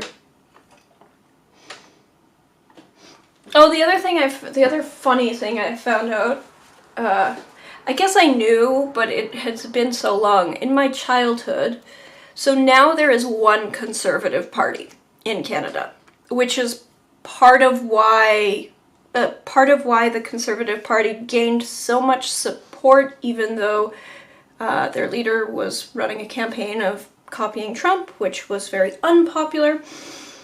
But there's a lot of people who were just very frustrated at the Liberals, who are our sort of central, whatever, Canada's natural governing party or what have you. And there were legitimate reasons to be frustrated at them.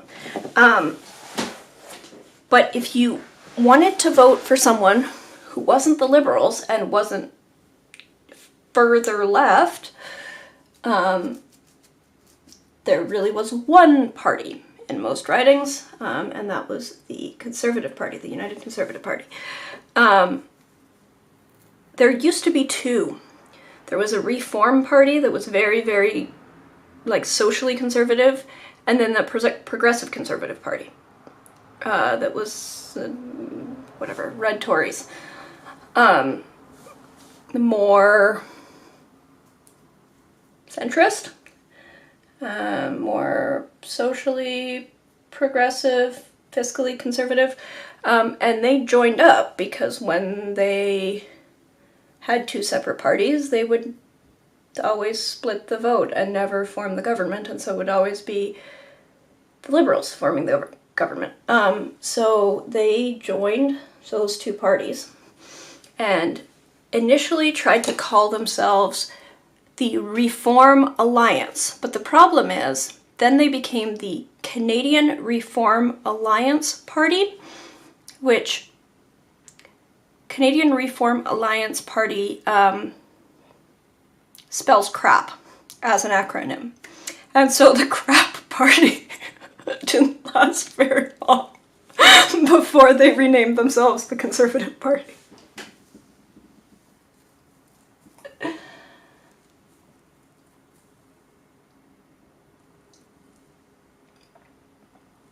First, everything looked so intense, but I forgot if you saturate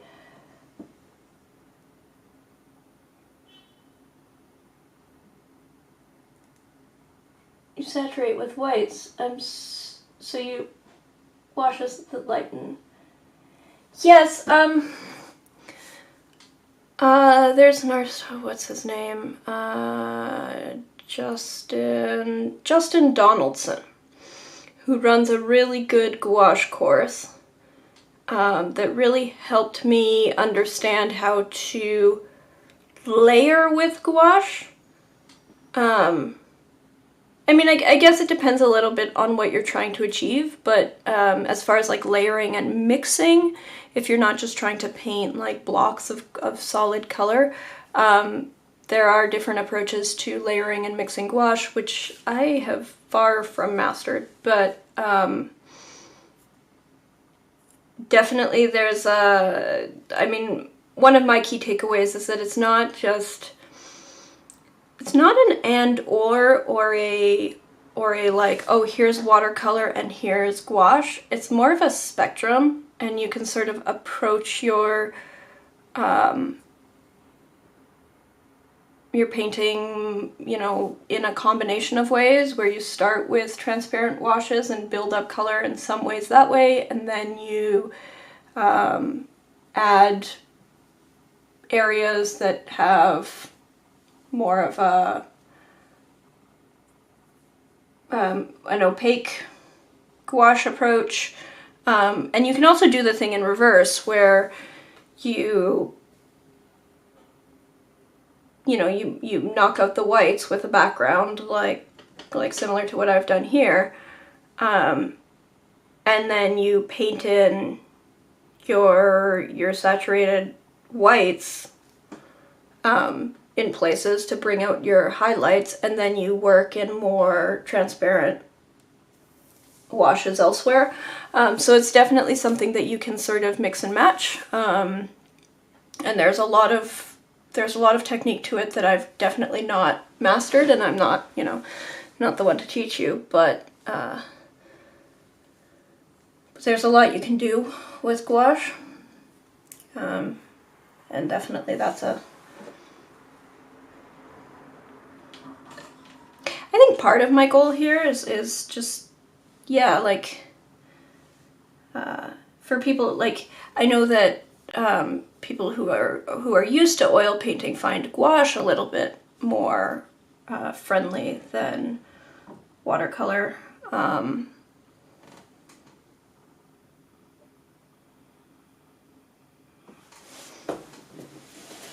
I do also like the way that you can get really nice deep darks and like really nice flow with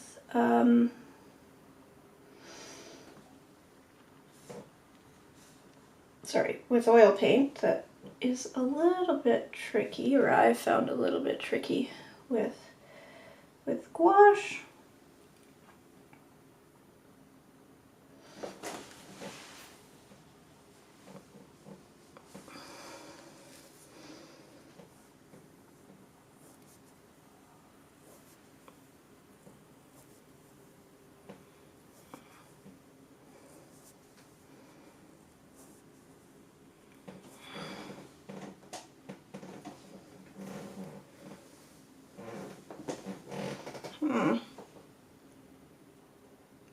I want that a little bit higher to scrape away. So yeah, like I've got this mess of a rag here, but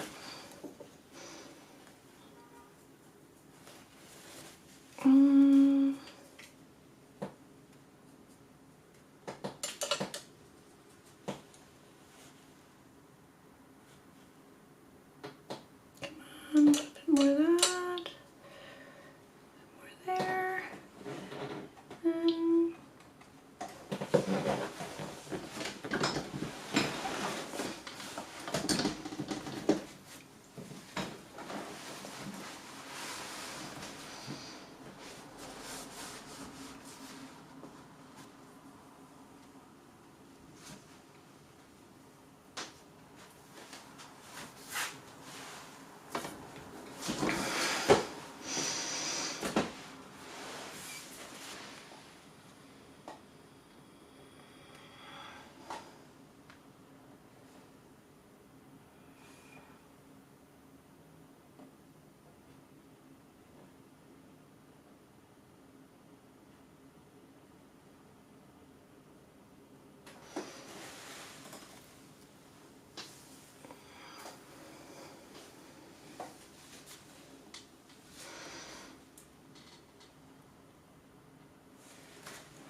Some parties are just crap. I mean, it's not inaccurate, like, that they are now the Conservative Party of Canada, but I would say that crap would be a good acronym for their current policies and platform.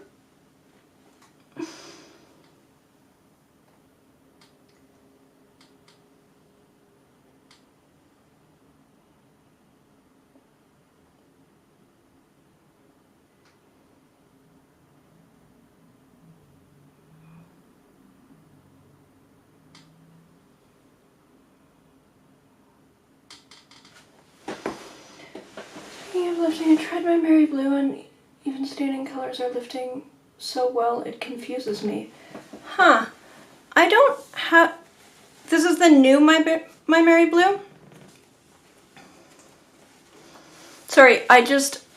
Actually, Stephen, you might want to know. Above Ground has a sale on My Mary Blue. It's the old My Mary Blue. But if you want really cheap watercolor of the, like, similar pricing to when Curry's ran that Da Vinci sale,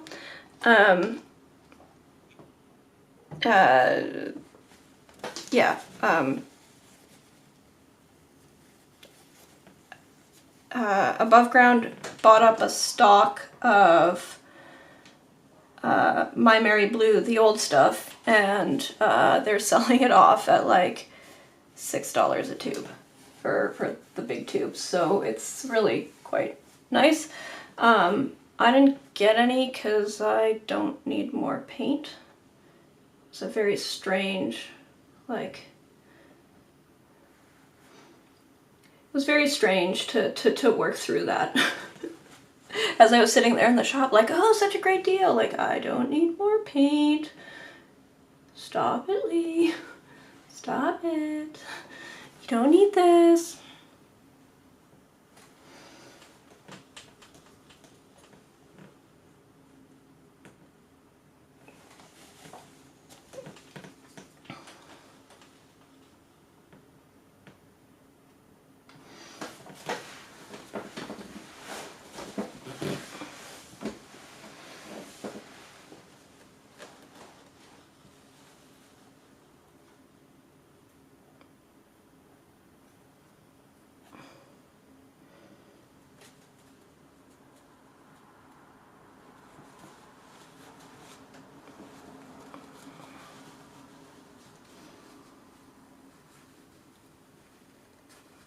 I was hoping to buy TriArt.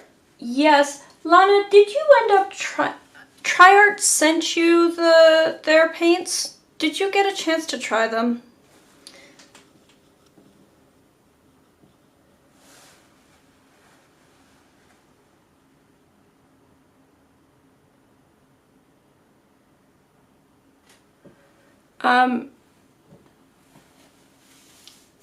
TriArt, Beam Paints, Stone Ground Paint Company, and ENL.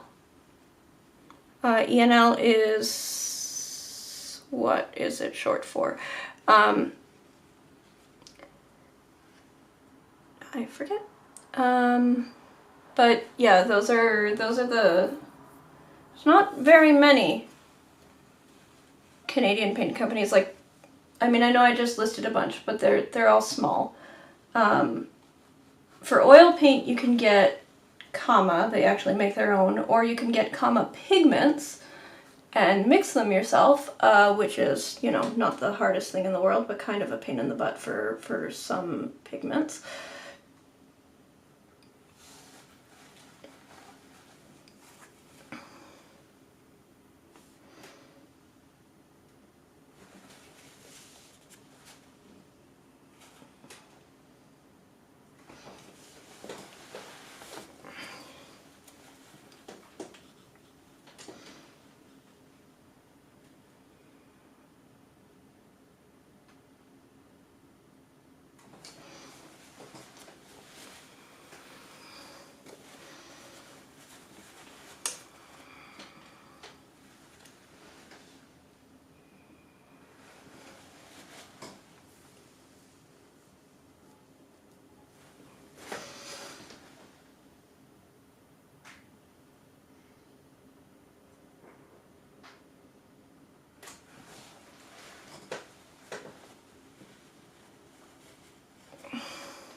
Triart does not have benzimida yellow or perylene maroon. What pigment is benzimida yellow? I would try ENL. They have a surprisingly large range. Stone Ground also has a decently large range. Stone Ground's a bit more expensive.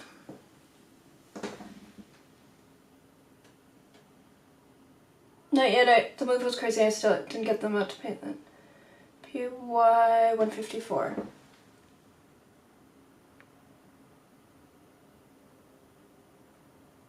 Yeah, I would check.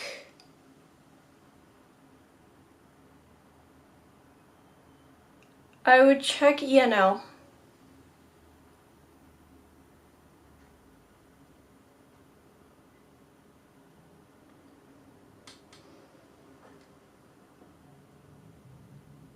I mean, the other option is you can get Kama pigments for, I mean, they have a huge range of pigments.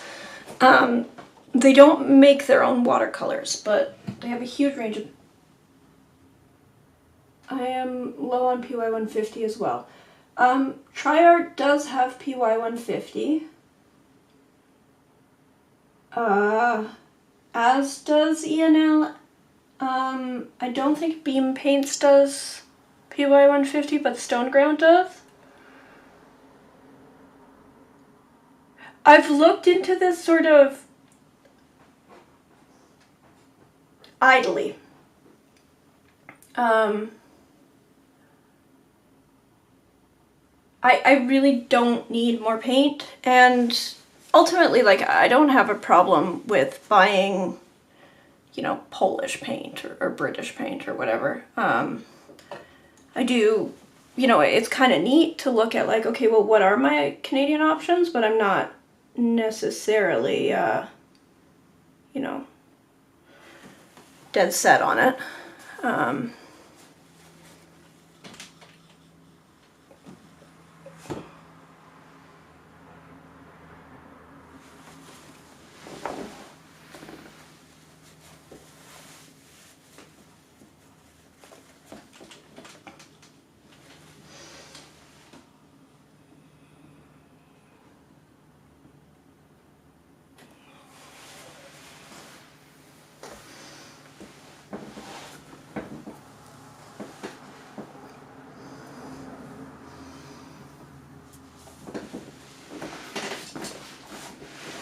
This is so strange, playing with white and building up the colors here.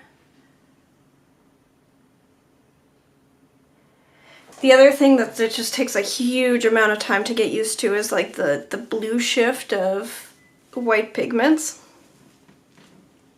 Just not something that I'm used to working with.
This does kind of gives you a crash course in, like,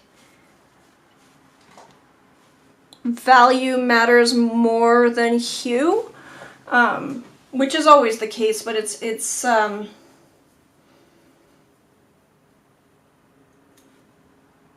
don't know, why it is that in watercolor,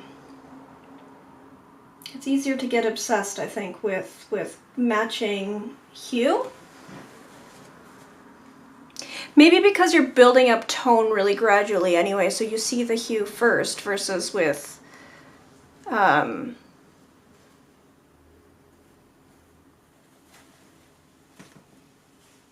oil, you're just sort of blending as you go and working towards getting the right hue and the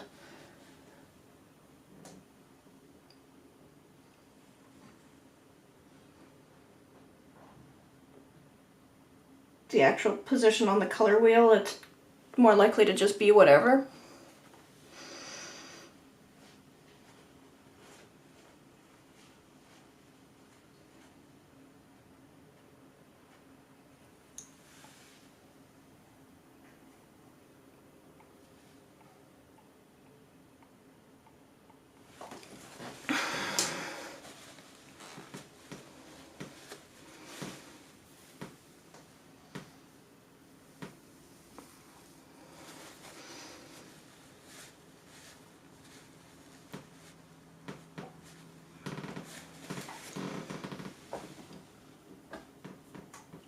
This would be dangerous because I just sit here just like on the one hand, it has been, I mean, I probably didn't start this properly until about like 4-ish. It's been a couple hours, but I have gotten quite far with this. However, I feel like I would probably just sit there and, like, if I was doing this in a studio setting, like, oh my goodness, I could just sit here and like push paint around all day, couldn't I? Oh, let's push this a little bit, let's push that a little bit, let's push this a little bit, let's come back tomorrow and push it some more.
Fascinating.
Oh boy.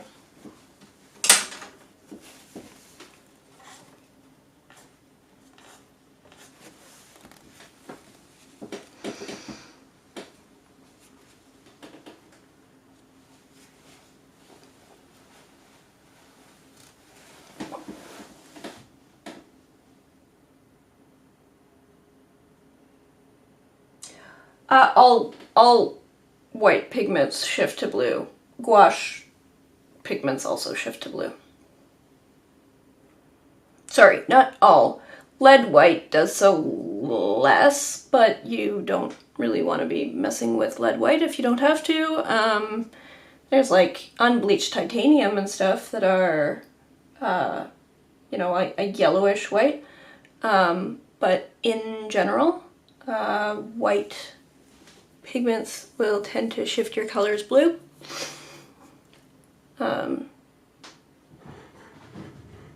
So it's just something to be aware of. Now, natural light is in fact slightly bluish, but if you're using it to mix mid-tones and you have like all kinds of subsurface scatter and stuff, it can look a little bit off, like a little bit, makes it look a little bit hazy.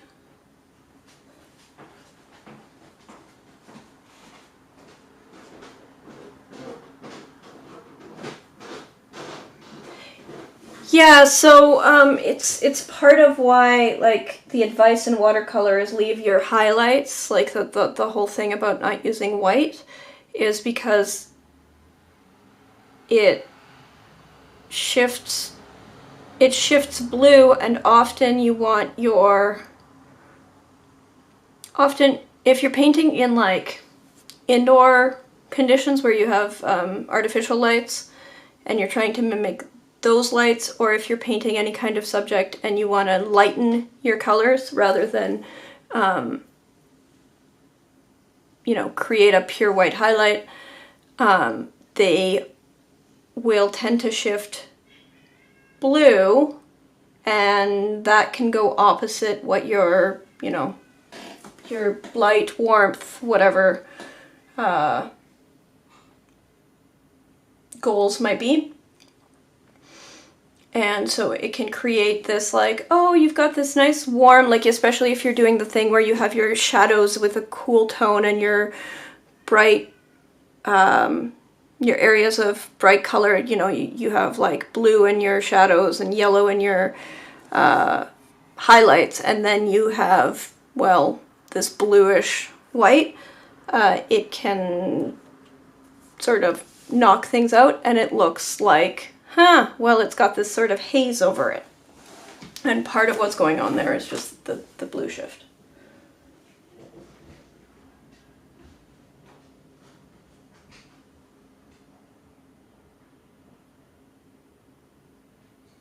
And I'd rather lighten colors up in gouache with yellow or yellow ochre.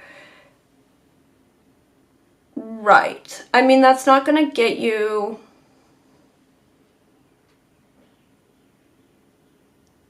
You know, then you're working with a more limited range, or you can mix. I mean, you can take white and add a tiny bit of any yellow, and then that solves your problem. But you know, keeping that consistent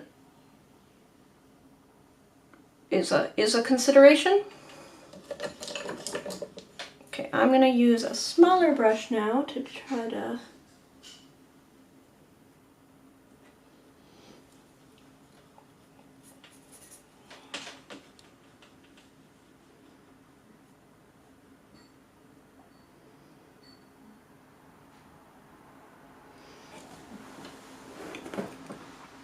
But yes, that is a thing about white pigments, or most of them.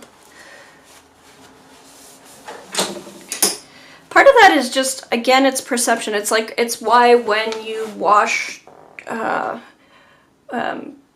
things that look white to us tend to be, the things that look like cleanest white to us tend to be slightly blue, which is why there's like the bluing product that you put into your white wash Like if you're washing white clothes, you add a little bit of blue, it makes them look fresher, because yellow will tend to look dirty, I guess.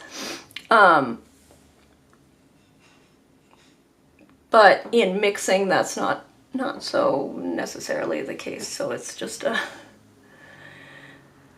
a thing to be aware of if you're trying to match colors exactly. But then also, you know, on the other hand,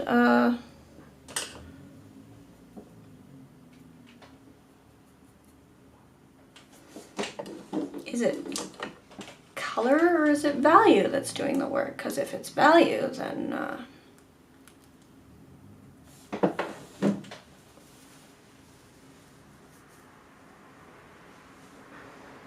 you don't need this as much. Okay, I need to get a little bit more of these guys in here. Yeah, we're gonna go in here. What does that look like? All right, let's get a little bit more of this. Anyway, I feel like I could just pick at this for forever. Oh, that's a little bit too light. Let's add some more here. Yeah, all right. And let's add some more of this here.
They're Canadian brand for gouache.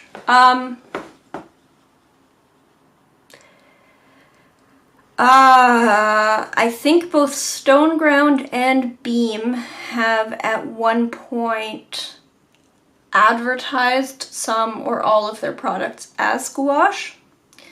So that might be a place to start. The other thing I can say is that gouache is basically just watercolor plus white. So you don't necessarily need to get two different sets.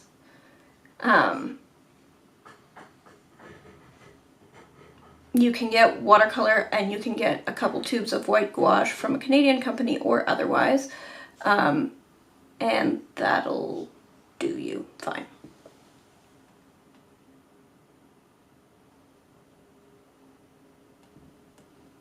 Okay, Lana, I am very curious to hear your news, because that is interesting to me.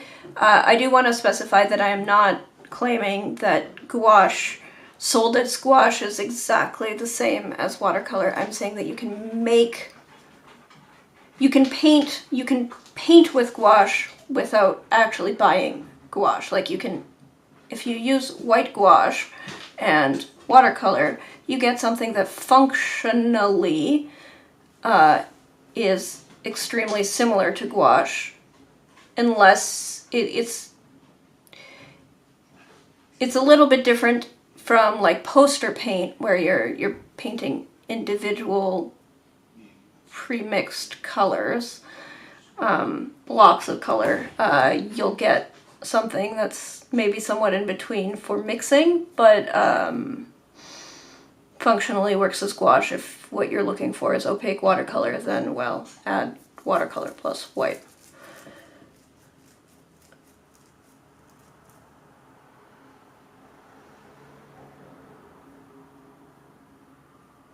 Gouache is watercolor with less binder. Yes, so buy, so specifically, buy M. Graham watercolor or gouache, it doesn't matter, they're both underbound, and then mix it with white.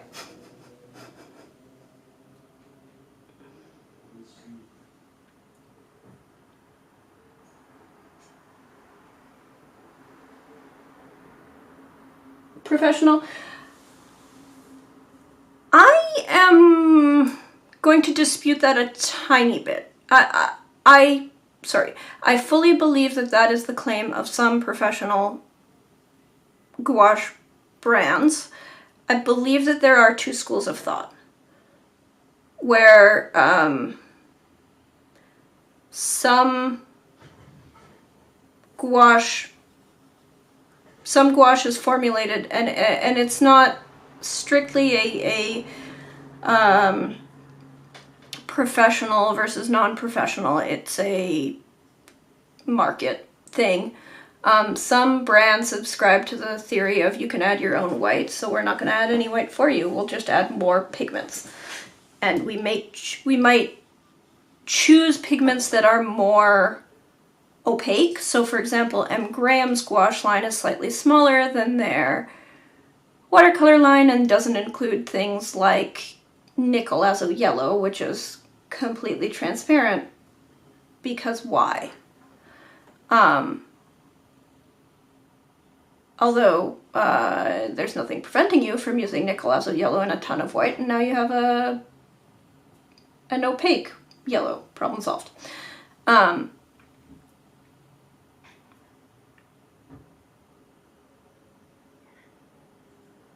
But I believe that some brands do and some brands don't. It's up to you what you prefer. So some brands will use some kind of opacifier, usually just a white pigment.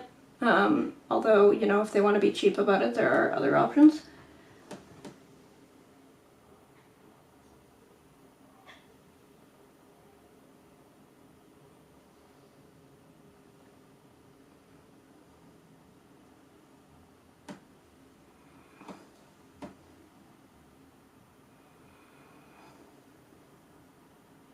Right, yeah, so Schmincke does not use, that's right, so Schmincke does not use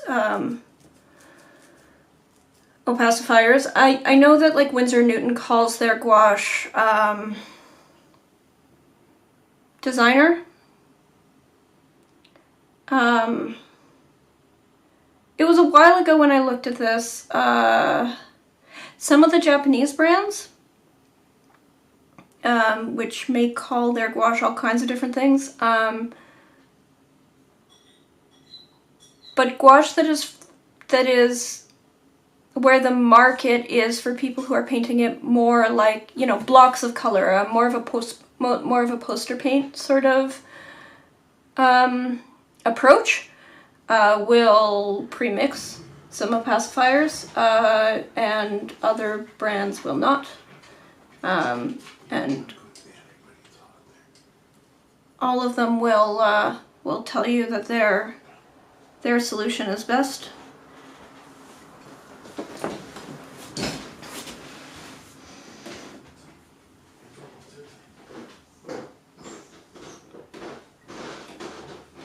Anyway, yeah, okay, so that supports my assertion that if you want opaque, if you want gouache, mix watercolor and gouache, or mix watercolor and white. I mean, I would get the white gouache and use it out of a tube rather than white watercolor, because of the white gouache will have more pigment thing. Hi, Emma. You're very loud. You're very loud, my bug.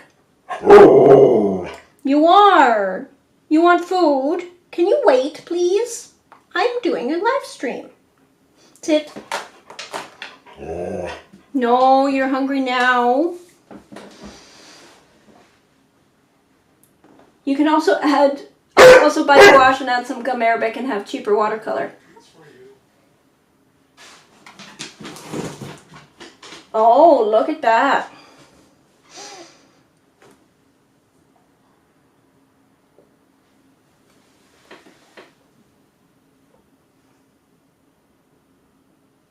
Opacifiers make gouache also smoother. Case for the hard gouache designer yet does use opacifiers. Right, yes. And many brands don't have a distinction of designer versus professional. So they'll just call it whatever they call it, designer or professional, and it contains what it contains.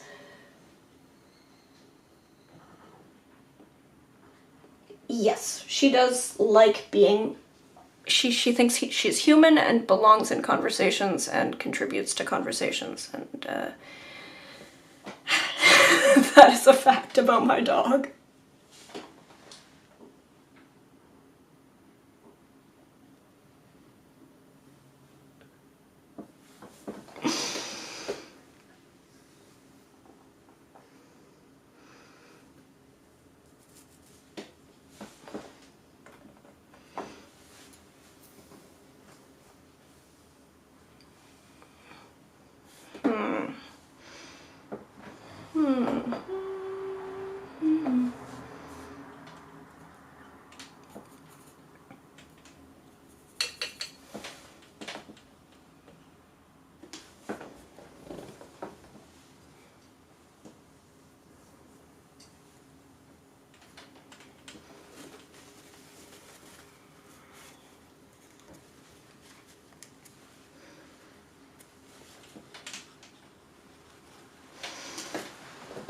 This is a lot of fun.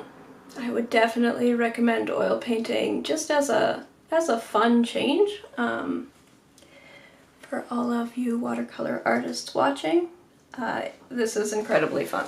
I mean, it's a little bit of an expensive thing to get into, but you know what? You could probably just get like 4 or 5 tubes of whatever and play with them. I went a little bit crazy, but like not too bad. Yeah, I've got like 15 tubes or something.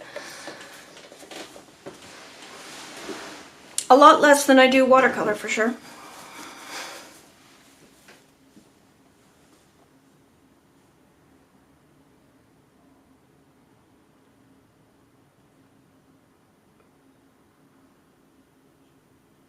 It was a short one. My dog gets narrations on what I do or plan to do when he waits for me.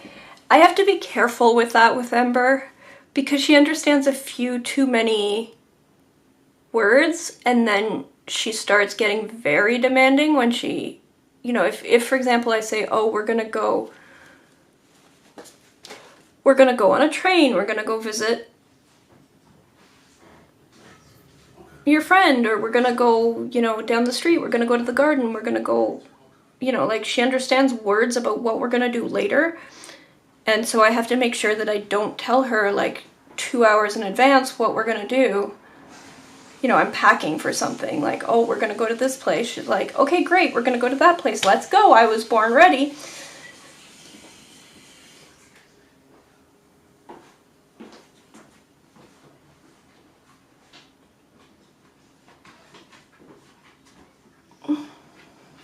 Dogs can actually understand sentences. Yes, apparently they actually understand sentences better than they understand, like dog training will tell you to like shorten everything to, you know, just one or 2 syllable words like sit or down or whatever. And apparently that actually strips some of the context for them, and they actually understand sentences a little bit better than they understand just like one word things. Like it helps with their, you know, hearing and processing to differentiate human sounds if it's something a little bit longer and there's a context to it.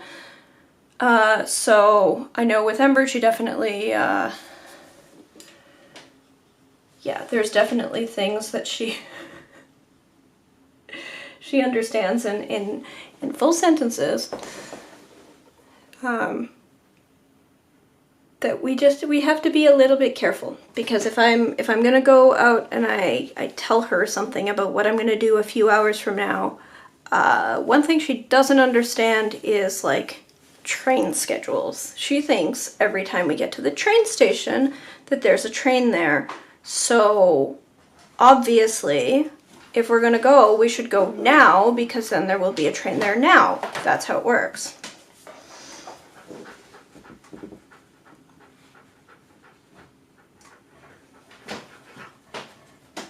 Yes, Ember also definitely knows when she's talked about and gets embarrassed if we dog shame, right? Ember, are you a silly girl who does crimes? Yeah? What? What up? You went outside? I thought Daddy took you outside. Did Daddy take you outside? And he gave you Treatos? And now you want food? I know. Okay, you sit and you wait because I'm doing a live stream. You will get food later.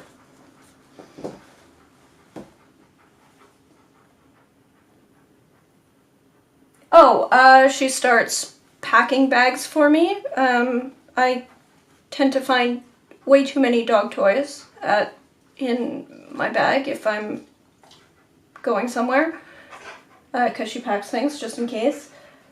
She starts barking and circling me and nudging me and standing by the door and yelling and... Oh, yeah. Right? The funny thing is she doesn't even really play with... I'm sorry, yes, I am going to tell this story because embarrassing talks is funny. Ember doesn't really like playing with balls all that much at the park because other dogs are more interesting, right, Ember? Yeah, but nonetheless, they are sort of like a hall pass for her, a symbol, I want play. So she will pack balls. And what else do you pack, Ember? Do you pack your plushies? Yeah? When we go travel, does Ember bring squirrel? Yeah?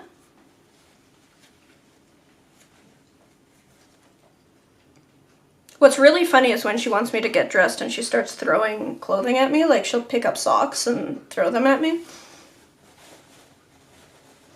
Yeah, she has a plush squirrel. Ember, can you go get squirrel?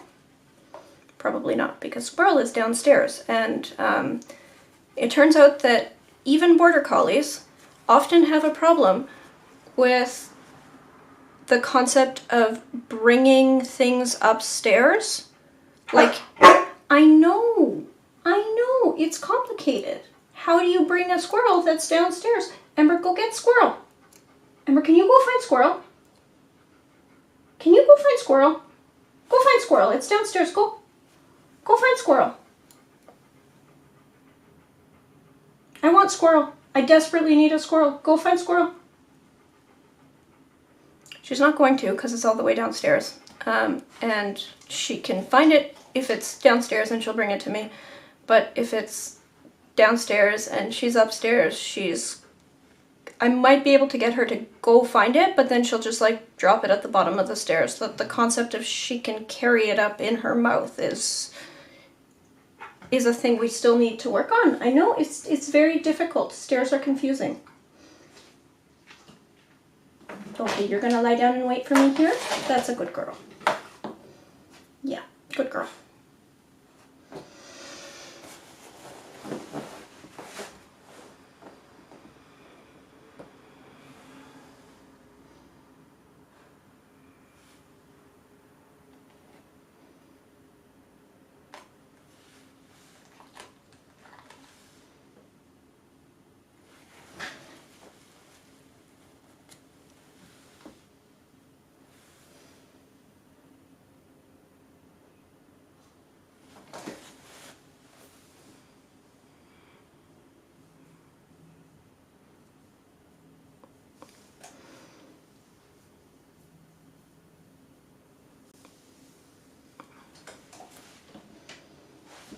Oh, you're very cute. That's very cute. Yeah, you're being very cute. Are you hungry because the park was just so exhausting? Mm-hmm.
You're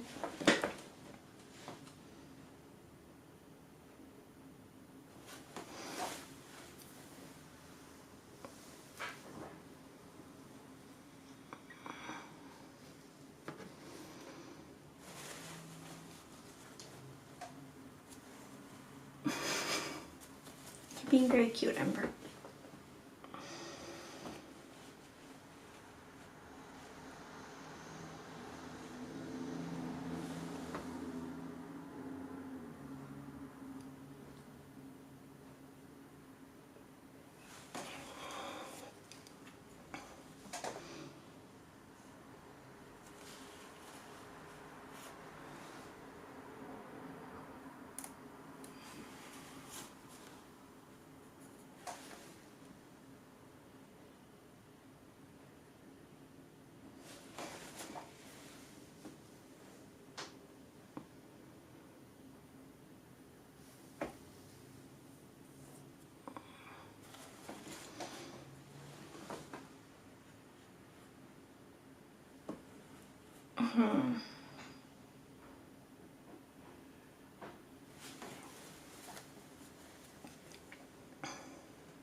Oh boy, okay, so what do I do about this? Because this has gone way too gray.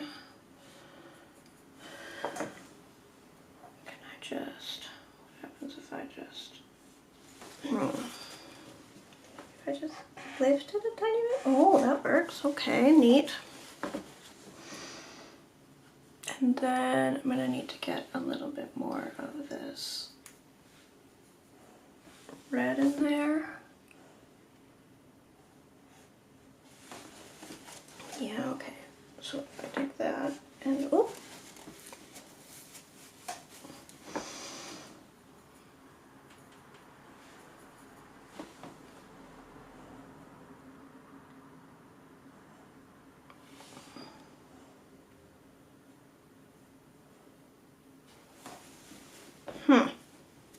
Okay, I'm gonna need to figure out that because that's looking a little too mucky for me, but that'll be fine. And then if I take a little bit more here, get some more there.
Okay, and then I take this. I'm gonna take some white, nice and bright white, and take there. Oh yeah, okay. Yeah, but I want it white, not like more of a yellowish white. Okay, let's get a little bit more of that yellow over here.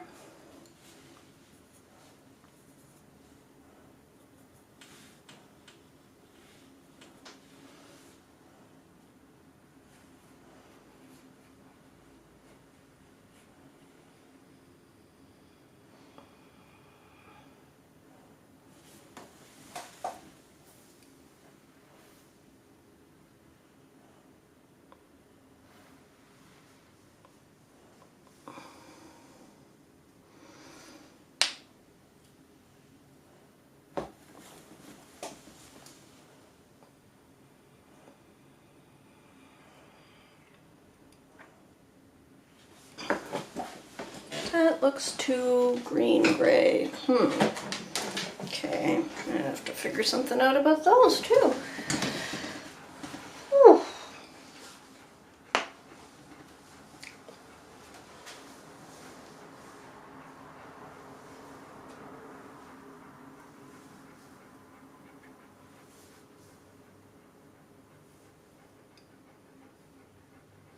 We are getting somewhere. I am enjoying this.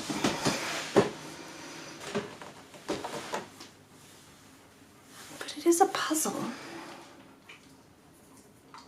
Okay, so if I take that and go here.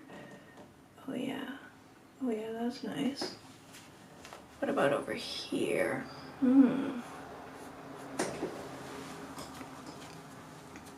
Yeah, so I can put some more purpley tones down there. That'll be nice.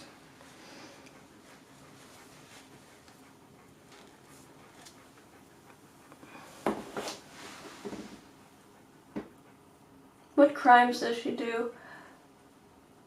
Oh, I see, sorry. I thought you were asking... I'm leaving for bed now, yeah. Okay, thank you. Thanks for joining.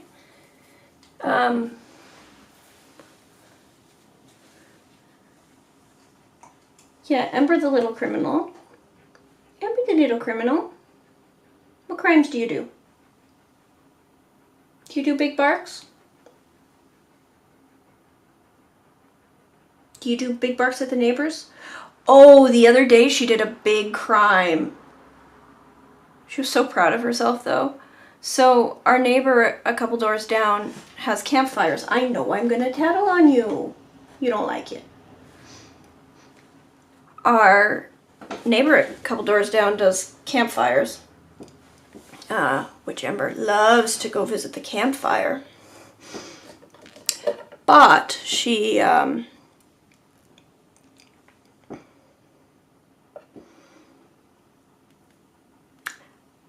doesn't always have a human who wants to go to the campfire because, you know, hey, I don't necessarily want to sit around the campfire with a couple of drunk old men, you know, every day of the week. It's not really my thing, but it is Ember's thing. So one day when there was a campfire, I know I was moving in, I'd been moving in some groceries, and so we have a mudroom, sort of like enclosed front porch area that we keep our, you know, where we take off our coats and what have you, and when we bring in groceries, we bring them in there and then we bring them all the way halfway in. And so there's two doors, and one of them doesn't latch real good. And so I had left partway through loading things in, and one of the doors was open and the other one is the one that doesn't latch so good. So Ember opened the second door and she walked herself over to the campfire. Just trotted. And then I get a ring at my doorbell. The side door, I know I am tattling on you. and I run downstairs and I see that both doors are open, and I go, oh shoot, Ember must have left.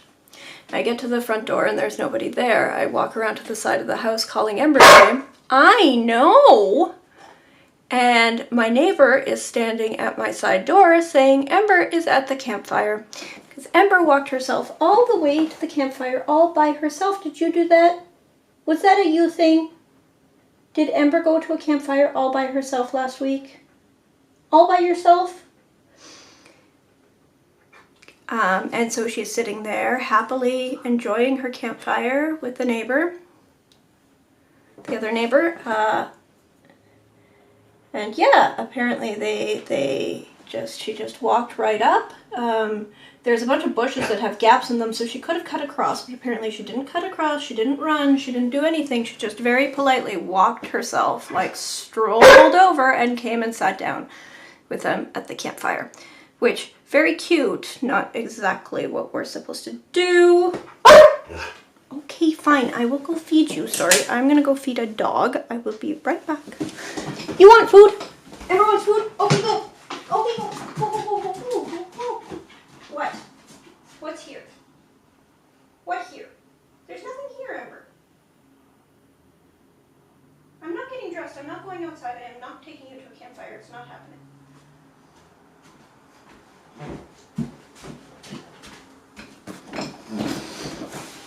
Never mind. Ember wants me to get dressed and take her to a campfire, and I just said the word campfire, so she thinks I understood. I'm not doing it. Try Daddy. Maybe he's a bigger suck. Daddy is not a bigger suck. Try again. I think you might be wrong about who's a bigger suck.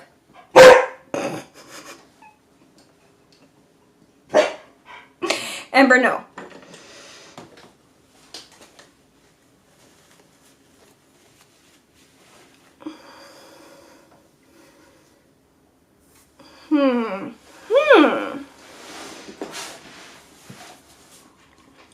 And now my secondary problem here is at some point I am going to have to just put this down and decide to work on it again another day. But I don't know what the ideal timing of that is with respect to, you know, what I've already got on the panel here.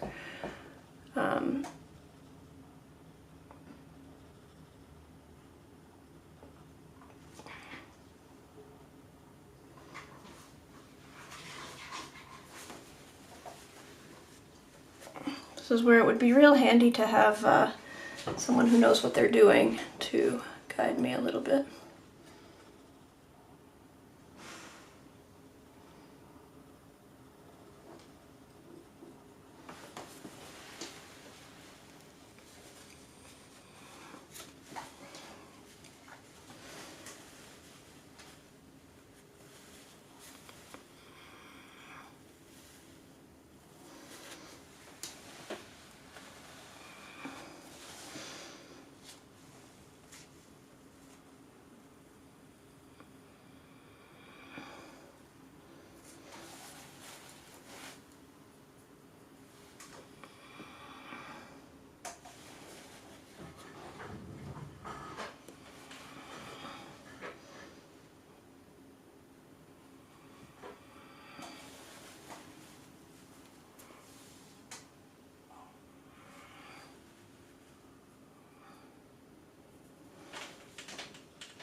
You're cute.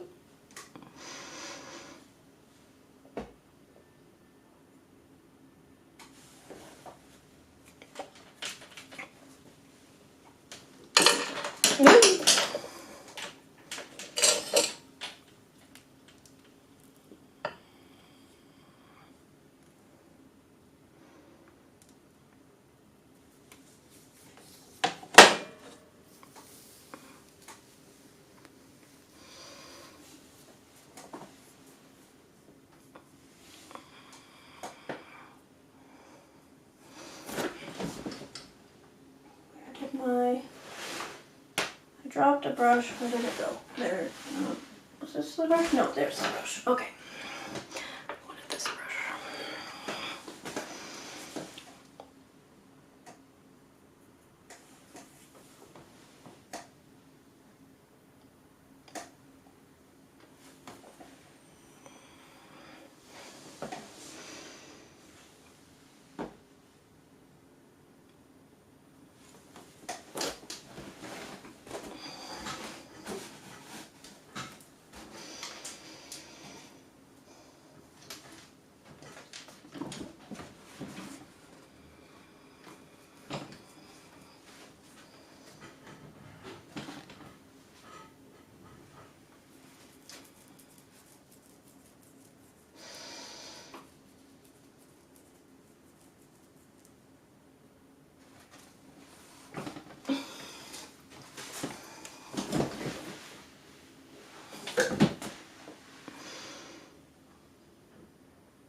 Okay, I am actually gonna leave and wash up now. This says I've been online. I've been streaming for 3 hours and 15 minutes, which seems like plenty. Thank you everyone for joining. I will, yeah, I'll see what I do with this. It probably wants a little bit more work, but I will do that over time. I might do another stream. We'll see. I think tomorrow I actually have a toddler's birthday party to attend, so probably not tomorrow, or at least not tomorrow. Tomorrow I won't stream, but yeah. Anyway, thank you for joining me. This was really fun. And, oh, actually, sorry, before I leave, I'm just realizing there's a whole bunch of stuff in here. Okay, I'm gonna step away from this for a moment, and then yeah, that's about it. Thank you so much. Thanks.